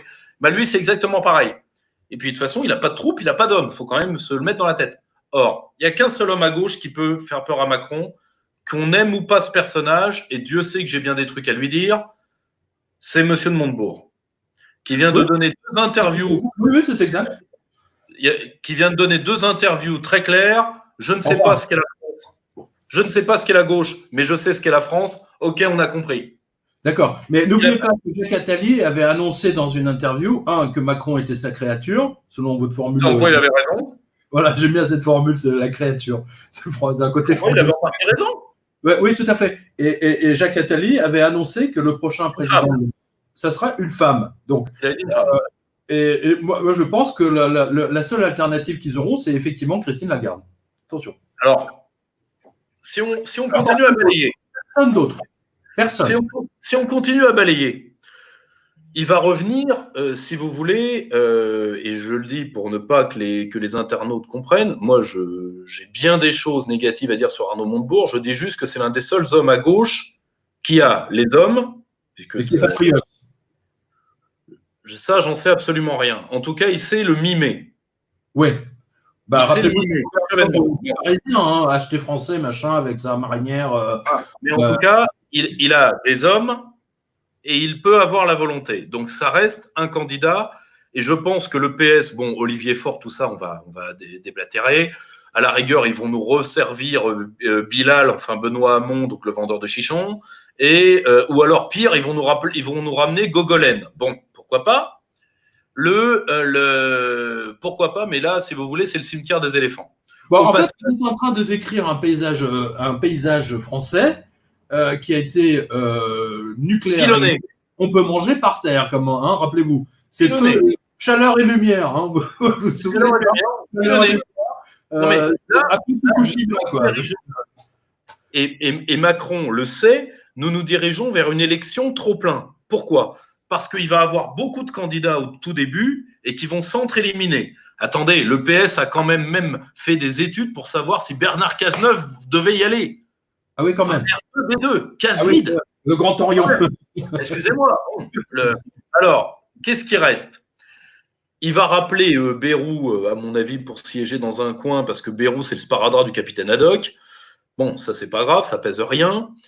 Et il aura satellisé la moitié de la droite. Et donc, vous allez avoir un paysage des oppositions souverainistes de droite totalement bousillé entre eux. Oui, gens... même Luper a été balayé, là. Hein. On va y venir, parce que là, il faut mettre aussi un peu de pommade à tous les camarades qui se battent. Là, faut... Ah non, mais ça on est d'accord. Mais quand il se prenait pour De Gaulle, mais il fallait le voir au niveau vocabulaire. C'était De Gaulle. Hein, voilà. Non, Pierre. Fermons la parenthèse. Voilà, bon. Le gros souci qui se passe, c'est que comme si nous n'arrivons pas à fédérer, si nous n'arrivons pas à unir nos camarades, voilà ce qui va se passer. Chacun va chercher ses signatures, ça peut être Asselineau, ça peut être Dupont-Aignan, ça peut être Philippot, ça peut être Charles Gave, des gens tous très bien au demeurant, le problème n'est pas là. Le problème, c'est qu'à un moment, il faut coaguler pour arriver à une force. C'est aussi simple que ça. 0,9 plus 0,9 plus 1, ça fera au total 3%. Hein. Ça ne va pas aller chercher loin. Hein. C'est ça le problème. Après, nous avons deux choses qui sont possibles. Je vous l'ai toujours dit. Hein. J'attends que vous lanciez votre parti politique. Hein. À titre personnel, rajouter une boutique à la boutique, moi, j'aimerais aider mes camarades à travailler ensemble. C'est ce que je fais depuis maintenant plus d'une dizaine d'années. Or, ce qu'il faut bien comprendre, et c'est ça, c'est que en réalité, pourquoi on va vers une élection trop plein? Pour trois choses. Premièrement, Macron va atteindre le maximum de son impérium, c'est-à-dire il va régner de Xavier Bertrand jusqu'aux gauchistes. Bon, elle est large, l'assiette. Il ne peut pas aller au-delà. Il ne peut pas aller au-delà. Il a déjà beaucoup de mal. N'oubliez pas le nombre de députés En Marche qui ont déjà démissionné du groupe. Il a déjà du mal à tenir. 1. Le 2, il y a une possibilité, si les Républicains sont satellisés, qu'ils explosent, ce qui ouvre un certain électorat.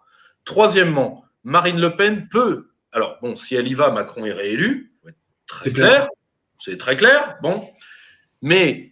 Est-ce que quelqu'un a expliqué à Marine Le Pen qu'il ne faut pas qu'elle se représente ou pas? Mais de toute façon, c'est très simple. Son renoncement au pouvoir était le sacrifice de Florian Philippot. Parce qu'on peut dire tout ce qu'on veut de Florian Philippot, mais lui, il voulait le pouvoir. Lui, il bossait. Moi, j'ai eu le plaisir et l'honneur de travailler avec cet homme. Je ne laisserai pas son honneur être insulté. Attendez, personne n'insulte Philippot, là.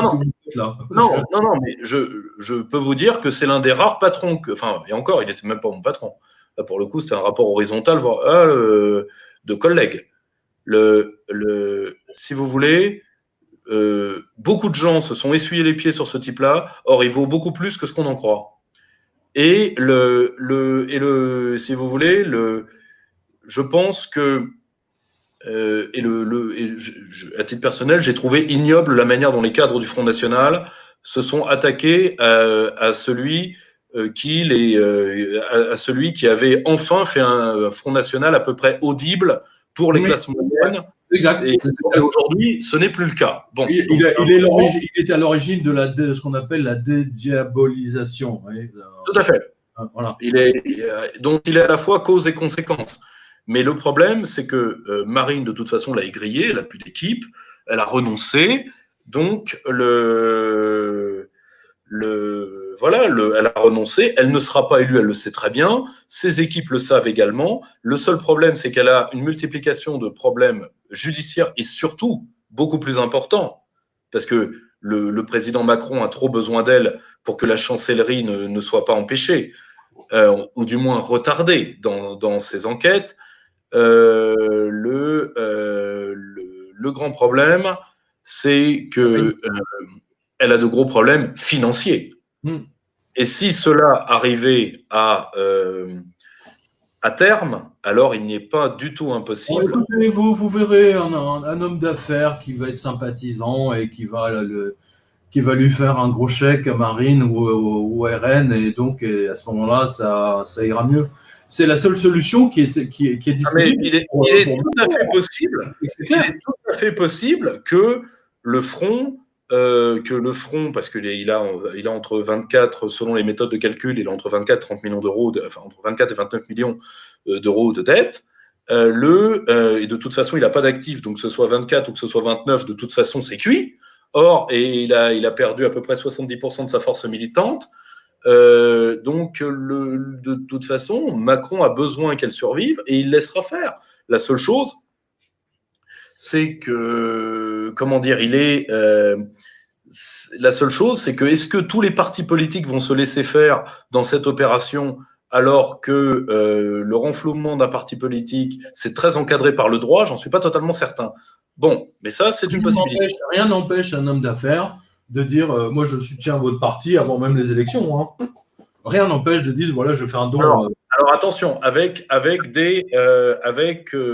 encadrement légal, c'est-à-dire que oui, bien sûr, à taux normaux, c'est-à-dire que si vous faites par exemple un emprunt à quelqu'un pour un parti politique et que vous le faites au taux normal. Non, attendez, une entité comme une entité comme n'a pas besoin de leur faire un prêt, parce que je veux dire, ils trouveront bien un homme de paille parce qu'ils ont trop besoin de Macron. De toute façon, le paysage que vous êtes en train de nous dresser pour les élections dans 2 ans, et je ne suis même pas certain qu'on y arrive, hein, cela dit, hein, vu toutes les crises économiques, comme la crise va s'accélérer, si vous voulez, et que le poids de la dette va enfoncer la France de plus en plus. Je ne suis pas certain qu'il n'y ait pas une révolution avant, hein, je vous le dis très sincèrement. Mais alors, le paysage, juste, je finis là-dessus. Le paysage que vous êtes en train de nous dresser, hein, vous êtes le spécialiste, c'est soit le tableau Macron-Le Pen, d'accord, ou alors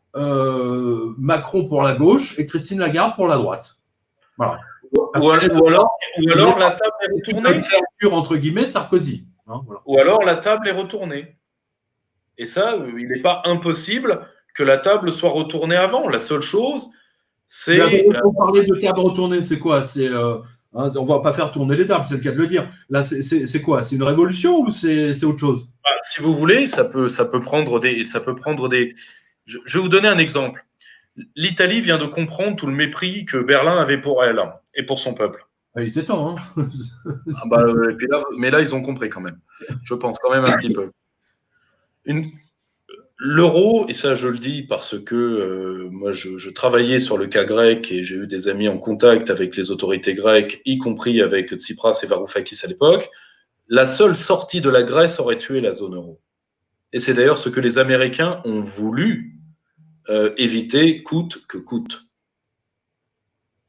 Et d'ailleurs, c'est ce qu'ils ont réussi à éviter, puisque c'est les Américains qui sauvent la zone euro. Goldman Sachs a tellement d'intérêt à la dette. Je vous rappelle que, parce que vous savez que j'ai chroniqué la Grèce depuis... Attendez, je me souviens de bons du Trésor qui étaient à 30, 40 et certains même qui étaient à court terme, qui étaient à 70% d'intérêt sur la Grèce. Aujourd'hui, la Grèce, elle est saignée à blanc par justement... Et qui profite de ça? C'est Goldman Sachs, c'est JP Morgan, parce que le PDG de JP Morgan, je vous le rappelle, vous le savez, mais Jamie Dimon, c'est pas son nom, c'est plus genre Rastapopoulos, vous voyez, un peu comme dans Tintin, vous voyez. Il est d'origine grecque, hein, son père est grec.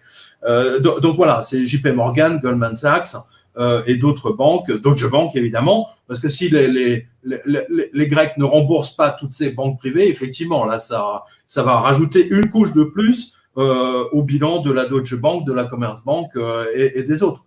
Voilà, ils veulent éviter ça à tout prix. Hein. Bien sûr. Or, si vous voulez, et qu'on ne mésinterprète pas ce que je vais dire, la seule chance que nous avons aujourd'hui, c'est d'avoir un président américain aussi détestable que puisse être Donald Trump. Je ne suis pas américain, ce n'est pas mes affaires. Mais qui est indifférent au maintien de l'Union européenne, ce qui est la première fois depuis la guerre. Y compris des gens qui étaient très francophiles, je pense à Nixon particulièrement, mais le retour des démocrates, ce sera le retour du soutien à l'européisme et ce sera le retour de la guerre. Parce que les démocrates, c'est très simple, comme ils ne voudront pas mettre un terme à la crise, ils feront ce que des socialistes qui ne vont pas jusqu'au bout font à chaque fois, c'est-à-dire qu'au lieu de s'attaquer au mur de l'argent, ils iront vers le conflit. Voilà. C'est-à-dire qu'ils feront des guerres à la con, comme les démocrates savent faire. Bon, donc attention aux guerres à la con maintenant, parce qu'il y a quand même des pays qui ont les moyens de répondre. Alors, le gros souci, c'est que si Biden est là, ce qui est l'affaire du peuple américain, je n'ai pas à souhaiter ou à pas souhaiter. C'est pas un problème. Non. Mais le problème, c'est que pour nous, on va se prendre le contre-coup. Or, Macron va être le champion de ce monde-là, parce que c'est ce qu'il entend être et parce il a prouvé qu'il pouvait saigner sa propre population. Et lui, et c'est là le problème que Macron a maintenant, c'est d'être le candidat de premier tour. C'est-à-dire de passer le premier tour, puisqu'au second, il aura Marine. D'où le fait, là, vous sentez un affrontement dans la Macronie. Ça s'est vu sur le cas Raoult. Il est allé voir Raoult. Brigitte Macron a eu des mots très doux pour Raoult. Pourquoi? Pour une seule raison. C'est qu'une partie de la Macronie veut la réélection du petit. Et une autre, celle des sponsors, dit, écoute, t'es bien gentil, t'es bien mignon, mais nous, on a été plusieurs lobbies à financer ta campagne. Je rappelle que Emmanuel Macron, c'est 17 000 articles géographiques de presse écrits dans toutes les langues au monde. Et 70 une de presse française. 70. Voilà. Énorme. Vous voyez le prix que ça coûte? Bon. Et une partie de ces lobbies a dit, écoute, t'as pas encore assez vendu le pays? Nous, on a besoin d'un retour. etc. Oui, tout à fait. Voilà. Donc, et là, vous avez un choc au sein de la Macronie, parce que vous avez ceux qui disent, oui, mais attendez, c'est pas qu'on veut pas vendre le pays, c'est que s'il vend tout maintenant, il pourra pas faire de deuxième mandat. Justement, j'ai vu passer une information, je crois que c'est hier. Alors, je pense que vous l'avez vu. Hein, j'ai pas approfondi, j'attendais ça pour la revue de presse, mais j'ai vu que le Mobilier National va faire une grande vente. Tout à fait. Hein, vous l'avez vu aussi, d'accord? Oui, tout à fait. Une grande vente. Alors, le prétexte, c'est oui, pour le personnel médical. Bon, mes fesses, pardon. Hein, c'est pas du tout pour ça. Ils ont plus d'argent. Voilà, tout simplement. Les caisses sont vides. Vous parliez de l'Italie tout à l'heure. Vous savez que l'endettement de l'Italie est à 130%. Tout à fait. Hein, les Grecs sont à 160. Voilà. L'Italie est à 130. Avec la vague de chômage plus la crise économique, ça va être grandiose. Et juste une autre information qui vous a peut-être échappé, c'est que les bons du Trésor italien ont commencé à flirter avec les 2-3%.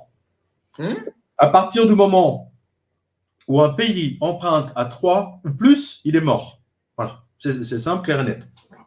On l'a vu avec l'expérience grecque ça a été vraiment très très simple. Ça a commencé à 2, 3, 4, c'est monté à 5, 10, 15, et on est monté même à 70%. C'est ce que je vous disais tout à l'heure. C'est très grave, très très grave. Oui, mais si vous voulez que voilà, parce que là, il y a tellement de pression économique. Hein, vous voyez, vous faites l'analyse politique, mais moi, je vois les différentes pressions colossales. C'est à coût de centaines de milliards de milliards pour les comptes publics, mais c'est ingérable. C'est totalement ingérable. Aujourd'hui, la seule solution consisterait à dire on sort de l'Union européenne tout de suite, on arrête les frais. Bing, on reprend notre monnaie, point, terminé. C'est la solution ultime, mais c'est impossible. Il n'y a pas d'autre chose aujourd'hui.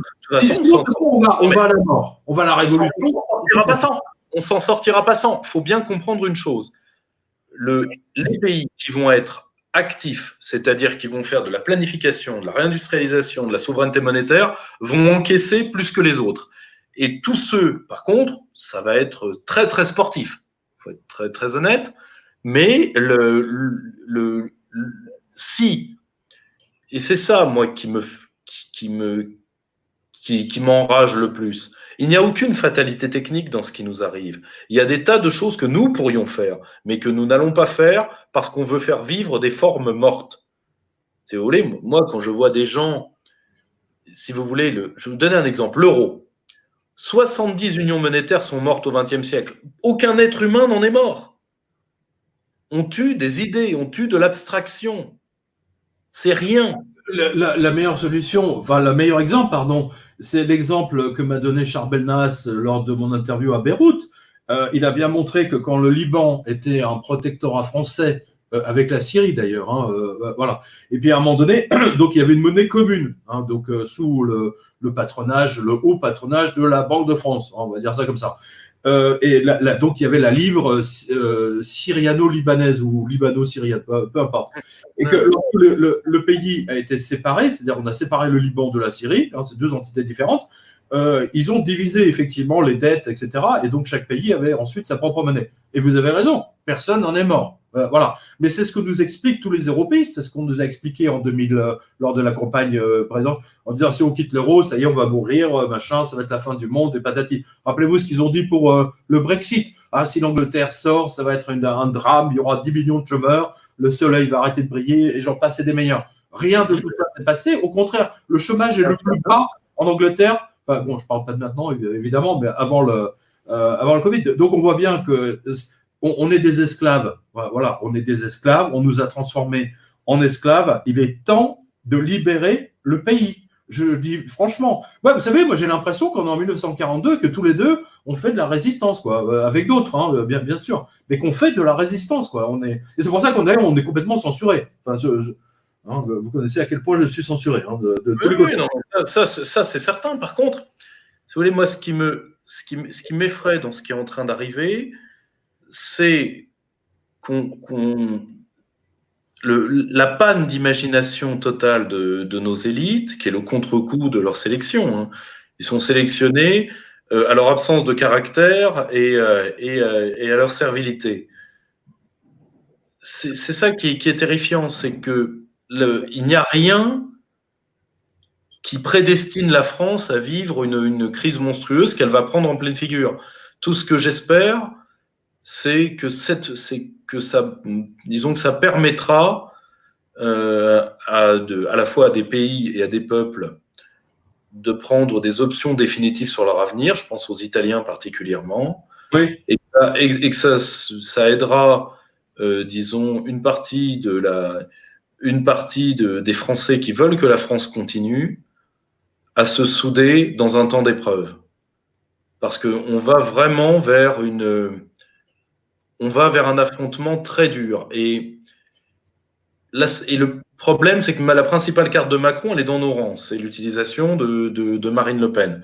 Je ne suis pas certain d'ailleurs que si elle finissait par renoncer, on ne sorte pas Marion de quelque part. Parce que l'avantage de Marion, c'est que, comme elle l'a dit récemment, elle est européiste, donc il n'y a pas de souci.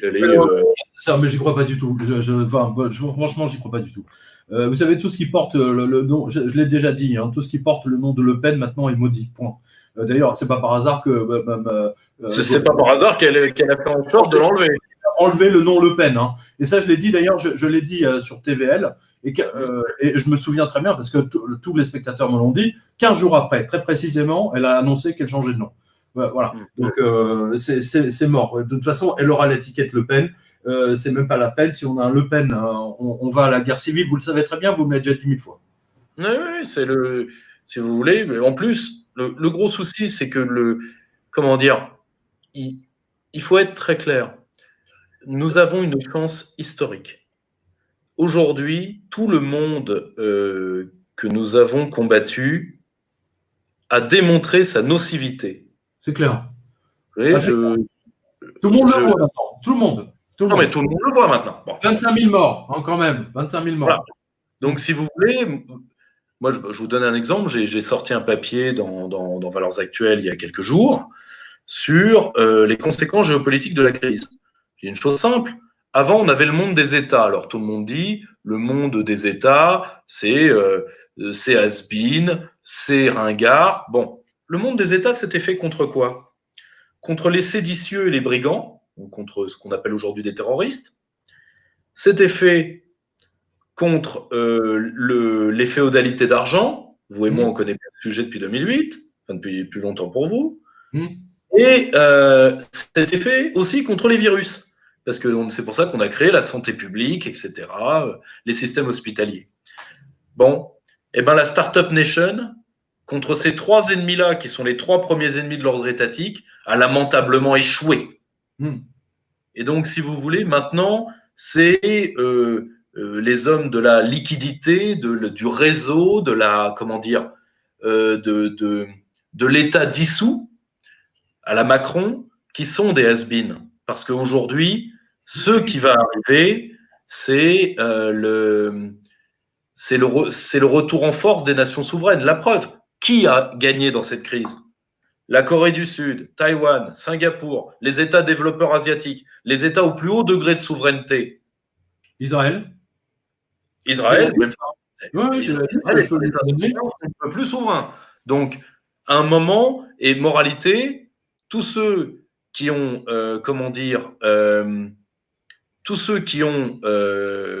voulu ouvrir la fenêtre et laisser les portes et les fenêtres ouvertes, ce qui est ce pourquoi s'est battu Emmanuel Macron.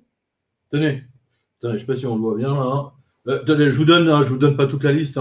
Le top 10, top 40 COVID-19 safety ranking. Voilà. Donc on va dire, c'est le hit parade, non pas des voitures les plus sûres, mais des pays les plus sûrs pour résister au Covid-19. Numéro 1, Israël. Deuxième, Allemagne. Troisième, Corée du Sud. Quatrième, Australie. Chine. Nouvelle-Zélande, Taïwan, Singapour, c'est ce que vous avez dit. Japon, Hong Kong. Suisse, Autriche, Canada, Hongrie, Danemark. Hollande, Norvège. Union des Arabes Unis. Émirats Arabes Unis. Voilà. Belgique. Voilà. Vietnam, et nous on est alors je pense que bon maintenant le classement a dû être un petit peu, mais on doit être au niveau du 20e ou de voilà. Et encore là dans ce classement là qui date du 12 avril, on n'est même pas dedans, on est derrière la Slovénie. La Slovénie étant le 40e pays, 40e pays. C'est quand même dingue. Attends, la Grèce est au 30e rang, le Luxembourg au 23e, Tchécoslovaquie 25, Monaco 26e, Qatar. Donc vous voyez que les trucs financiers ils se portent bien, il n'y a pas de problème. Liechtenstein, regardez, on a le tiercé de tête. Monaco, Qatar, Liechtenstein.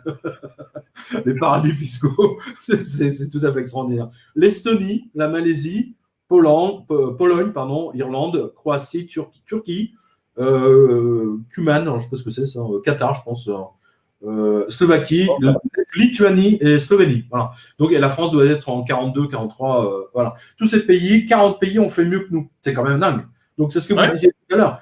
On a une administration de fous furieux qui. Moi, écoutez, j'ai vraiment le sentiment, si vous voulez, qu'ils ont décidé de détruire, de tuer les gens, tout simplement. L'histoire des masques nous l'a prouvé. L'histoire des respirateurs nous l'a prouvé. L'histoire de ne pas vouloir. Attendez, vous l'avez vu aussi, tout le monde l'a vu. On avait les caméras des télés qui étaient à Roissy, on voyait tous les passagers qui arrivaient de Chine sans masque, sans rien, sans contrôle, rien du tout. Alors que déjà à l'époque, tous les autres pays avaient mis en place des contrôles de température, etc. Mais c'est aberrant. On a l'impression qu'ils ont volontairement laissé le virus se répandre en France. Voilà mon sentiment. Et je reviens à mon idée première, et on pourrait peut-être conclure là-dessus si vous avez d'autres choses. Il n'y a pas de coïncidence, à nouveau, je vous le dis. En 2009, les banques étaient sur le point d'exploser. Pandémie. Là, les banques étaient en train d'exploser. Pandémie. Voilà. Ils ont peut-être eu la main un peu dure sur le virus. Voilà, c'est vraiment mon sentiment. En tout cas, je pense que mine de rien, dans le malheur qui va à nous frapper, il y a quelque chose de positif, c'est qu'on va se rendre compte qu'en réalité, les pays d'Europe de l'Ouest sont devenus des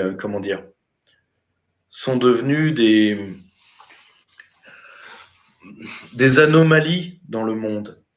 Aujourd'hui, si vous voulez, sur près de 200 pays, vous avez 170 États souverains. Vous sortez de l'Union européenne, vous allez dans le monde normal, bah, les gens ont réagi normalement, y Ben compris oui. la Côte d'Ivoire, y compris le Sénégal, y compris le Kenya, qui jusqu'à preuve du contraire ne sont pas des pays qui roulent sur l'or, sauf si je me suis endormi, que ça fait un moment que je me suis pas réveillé. Donc, donc voilà, ça, il faut pas mentir aux gens, ça va être très dur, mais ça va être très dur parce que nous sommes avant tout dans une prison mentale.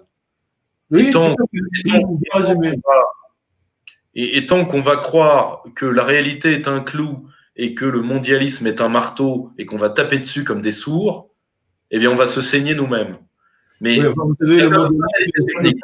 le mondialisme n'a profité, vous savez qu'à Jacques Attali, hein, rappelez-vous, hein, la France est un hôtel, ni plus Oui, ni moins. La France est un hôtel. Les capitaux doivent sortir sans problème, hein, tout à fait. surtout, voilà, etc. Enfin bon, je commence à avoir soif. On voit bien, si vous voulez, à quel point cette Europe nous a totalement détruits. C'est clair, net et précis. C'est ce que j'ai dit dans une autre interview. Les Allemands ont dû se rouler par terre quand ils ont reçu les bons de commande pour des mitrailleuses allemandes de la part de la police nationale et de la gendarmerie. Voilà, tout simplement. Oui, tout à fait. Ils ont gagné. Voilà, ils ont gagné la guerre. Il n'y a pas de problème. Ils ont gagné la guerre financière. Bravo. Bon, rien à dire, il faut le reconnaître. Hein, Si vous voulez, mais comme disait très bien Philippe de Villiers, c'est à la fin de la foire qu'on compte les bouses.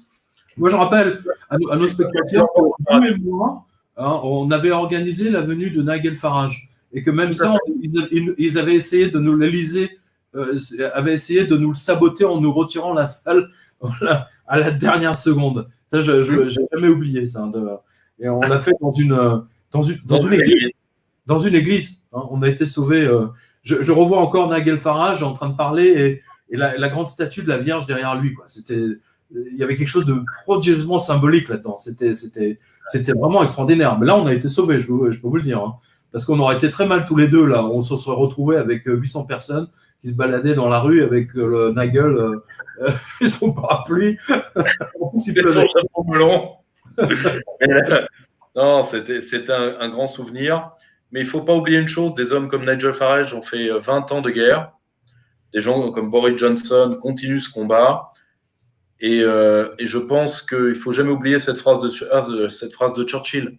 No surrender. On ne se recule pas, on ne se rend pas. Ouais, on ne se rend pas, mais aujourd'hui, la censure fait vraiment des dégâts. Hein. Moi, j'ai vu passer Braise Info. Hein, je pense qu'on n'a pas abordé les médias, mais on peut l'aborder juste pour terminer. Braise Info, qui est un site d'information typiquement bretonne que vous connaissez, Oui, tout à fait. censuré sur Facebook. Voilà. C'est-à-dire que maintenant, Facebook ne se cache même plus. Ils sont en train de censurer tout le monde. Vous balancez une info, un livre, machin, qui ne convient pas à Zuckerberg et Macron, ça y est, vous êtes censuré. Moi, je suis interdit de live Facebook jusqu'au mois de juillet. Vous voyez, c'est surtout pas. C'est d'une débilité profonde. Et la censure est de plus en plus forte. D'accord. Et ça va aller, si vous voulez, ça va aller de pire en pire parce qu'ils n'ont, si vous voulez, là maintenant, on va être très clair.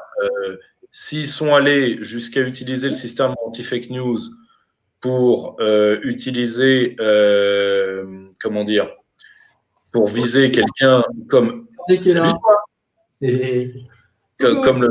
comme le professeur Raoult, il y aura un coup de vis absolument dans l'après-crise. Ça, c'est certain.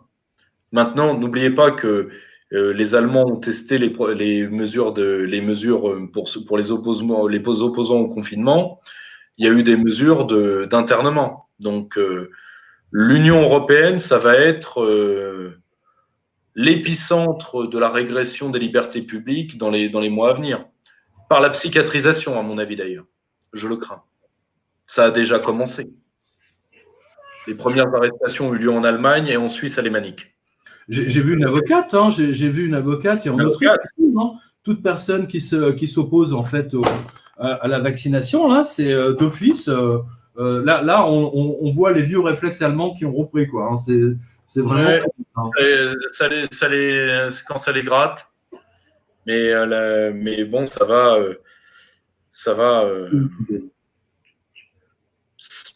Bon, on n'a jamais tellement été des pros des bonnes nouvelles, ni vous ni moi, mais là, pour le coup. C'est le moins qu'on puisse dire. Mais au moins, vous savez quoi? Mais au moins, nos spectateurs sont informés. Alors ça, personne ne peut le. Personne ne Ouais, peut le. non, mais... Les faits nous donnent raison. Les faits nous donnent raison. C'est ça qui est. C'est ça qui est quelque part extraordinaire, quoi. Et ça prouve juste à nos spectateurs, si vous voulez, que nos analyses sont plus que pertinentes. C'est le moins qu'on puisse dire. Sinon, de toute façon, on n'aurait jamais autant de spectateurs par définition. Oui, déjà, mais merci à tous. Les gens du Nouvel Observateur ne seraient incapables de réunir autant de monde que vous et moi, par exemple.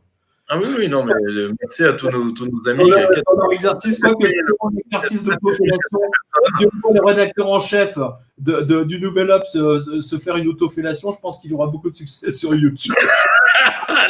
Le niveau de la presse française.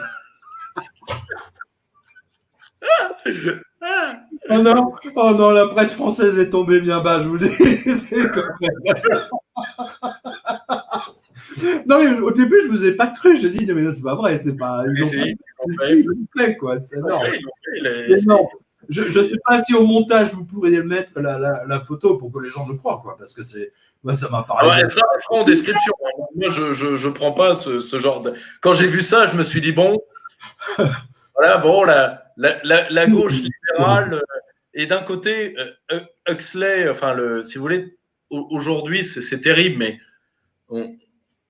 on a donné un écho à des auteurs comme Aldous Huxley, comme George Orwell, ou comme l'auteur de Fahrenheit. Mais Huxley disait que moins on allait aller vers le sérieux de la souveraineté, plus on allait utiliser la sexualité comme dérivatif pour parler aux gens. Et aujourd'hui, voilà, le Nouvel Obs vous promet des autofellations. Le Monde a, là, j'ai vu une chronique, mon ex, je l'ai viré, il a foutu le feu à mon appartement, que dois-je faire? Enfin, voilà.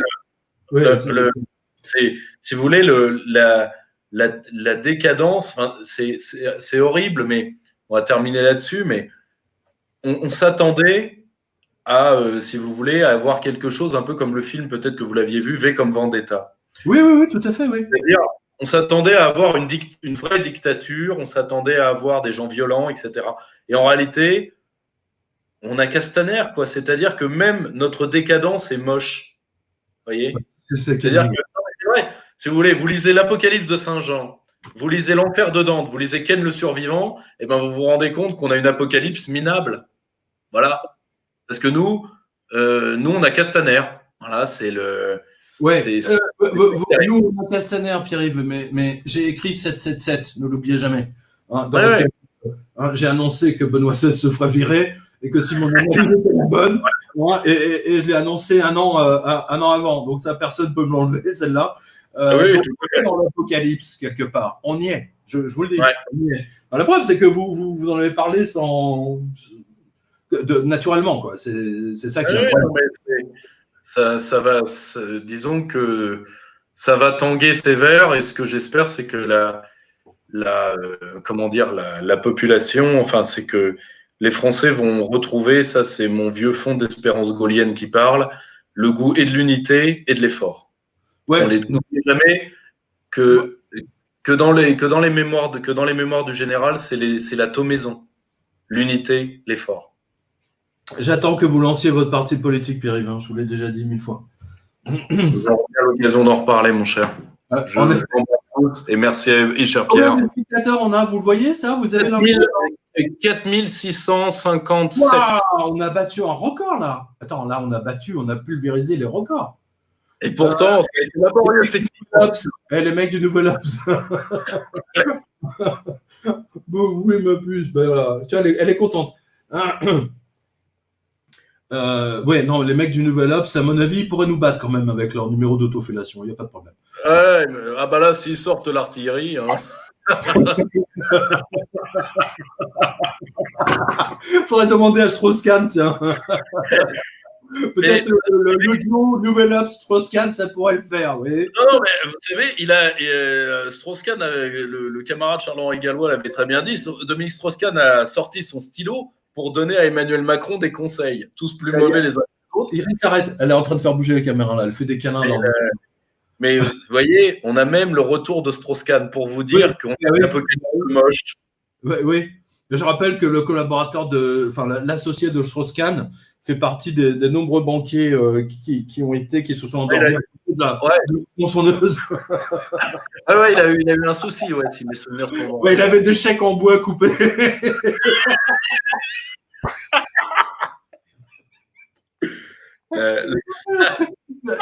Il a sauté par la fenêtre du 20e étage, je le rappelle, hein, c'est pas des conneries. Fenêtre ouverte ou fenêtre fermée? Je pense que c'était fenêtre fermée. Un homme qui voulait aller au bout de un homme qui voulait aller au bout de très bonne observation, il a sauté par les fenêtres fermées. Oui, effectivement.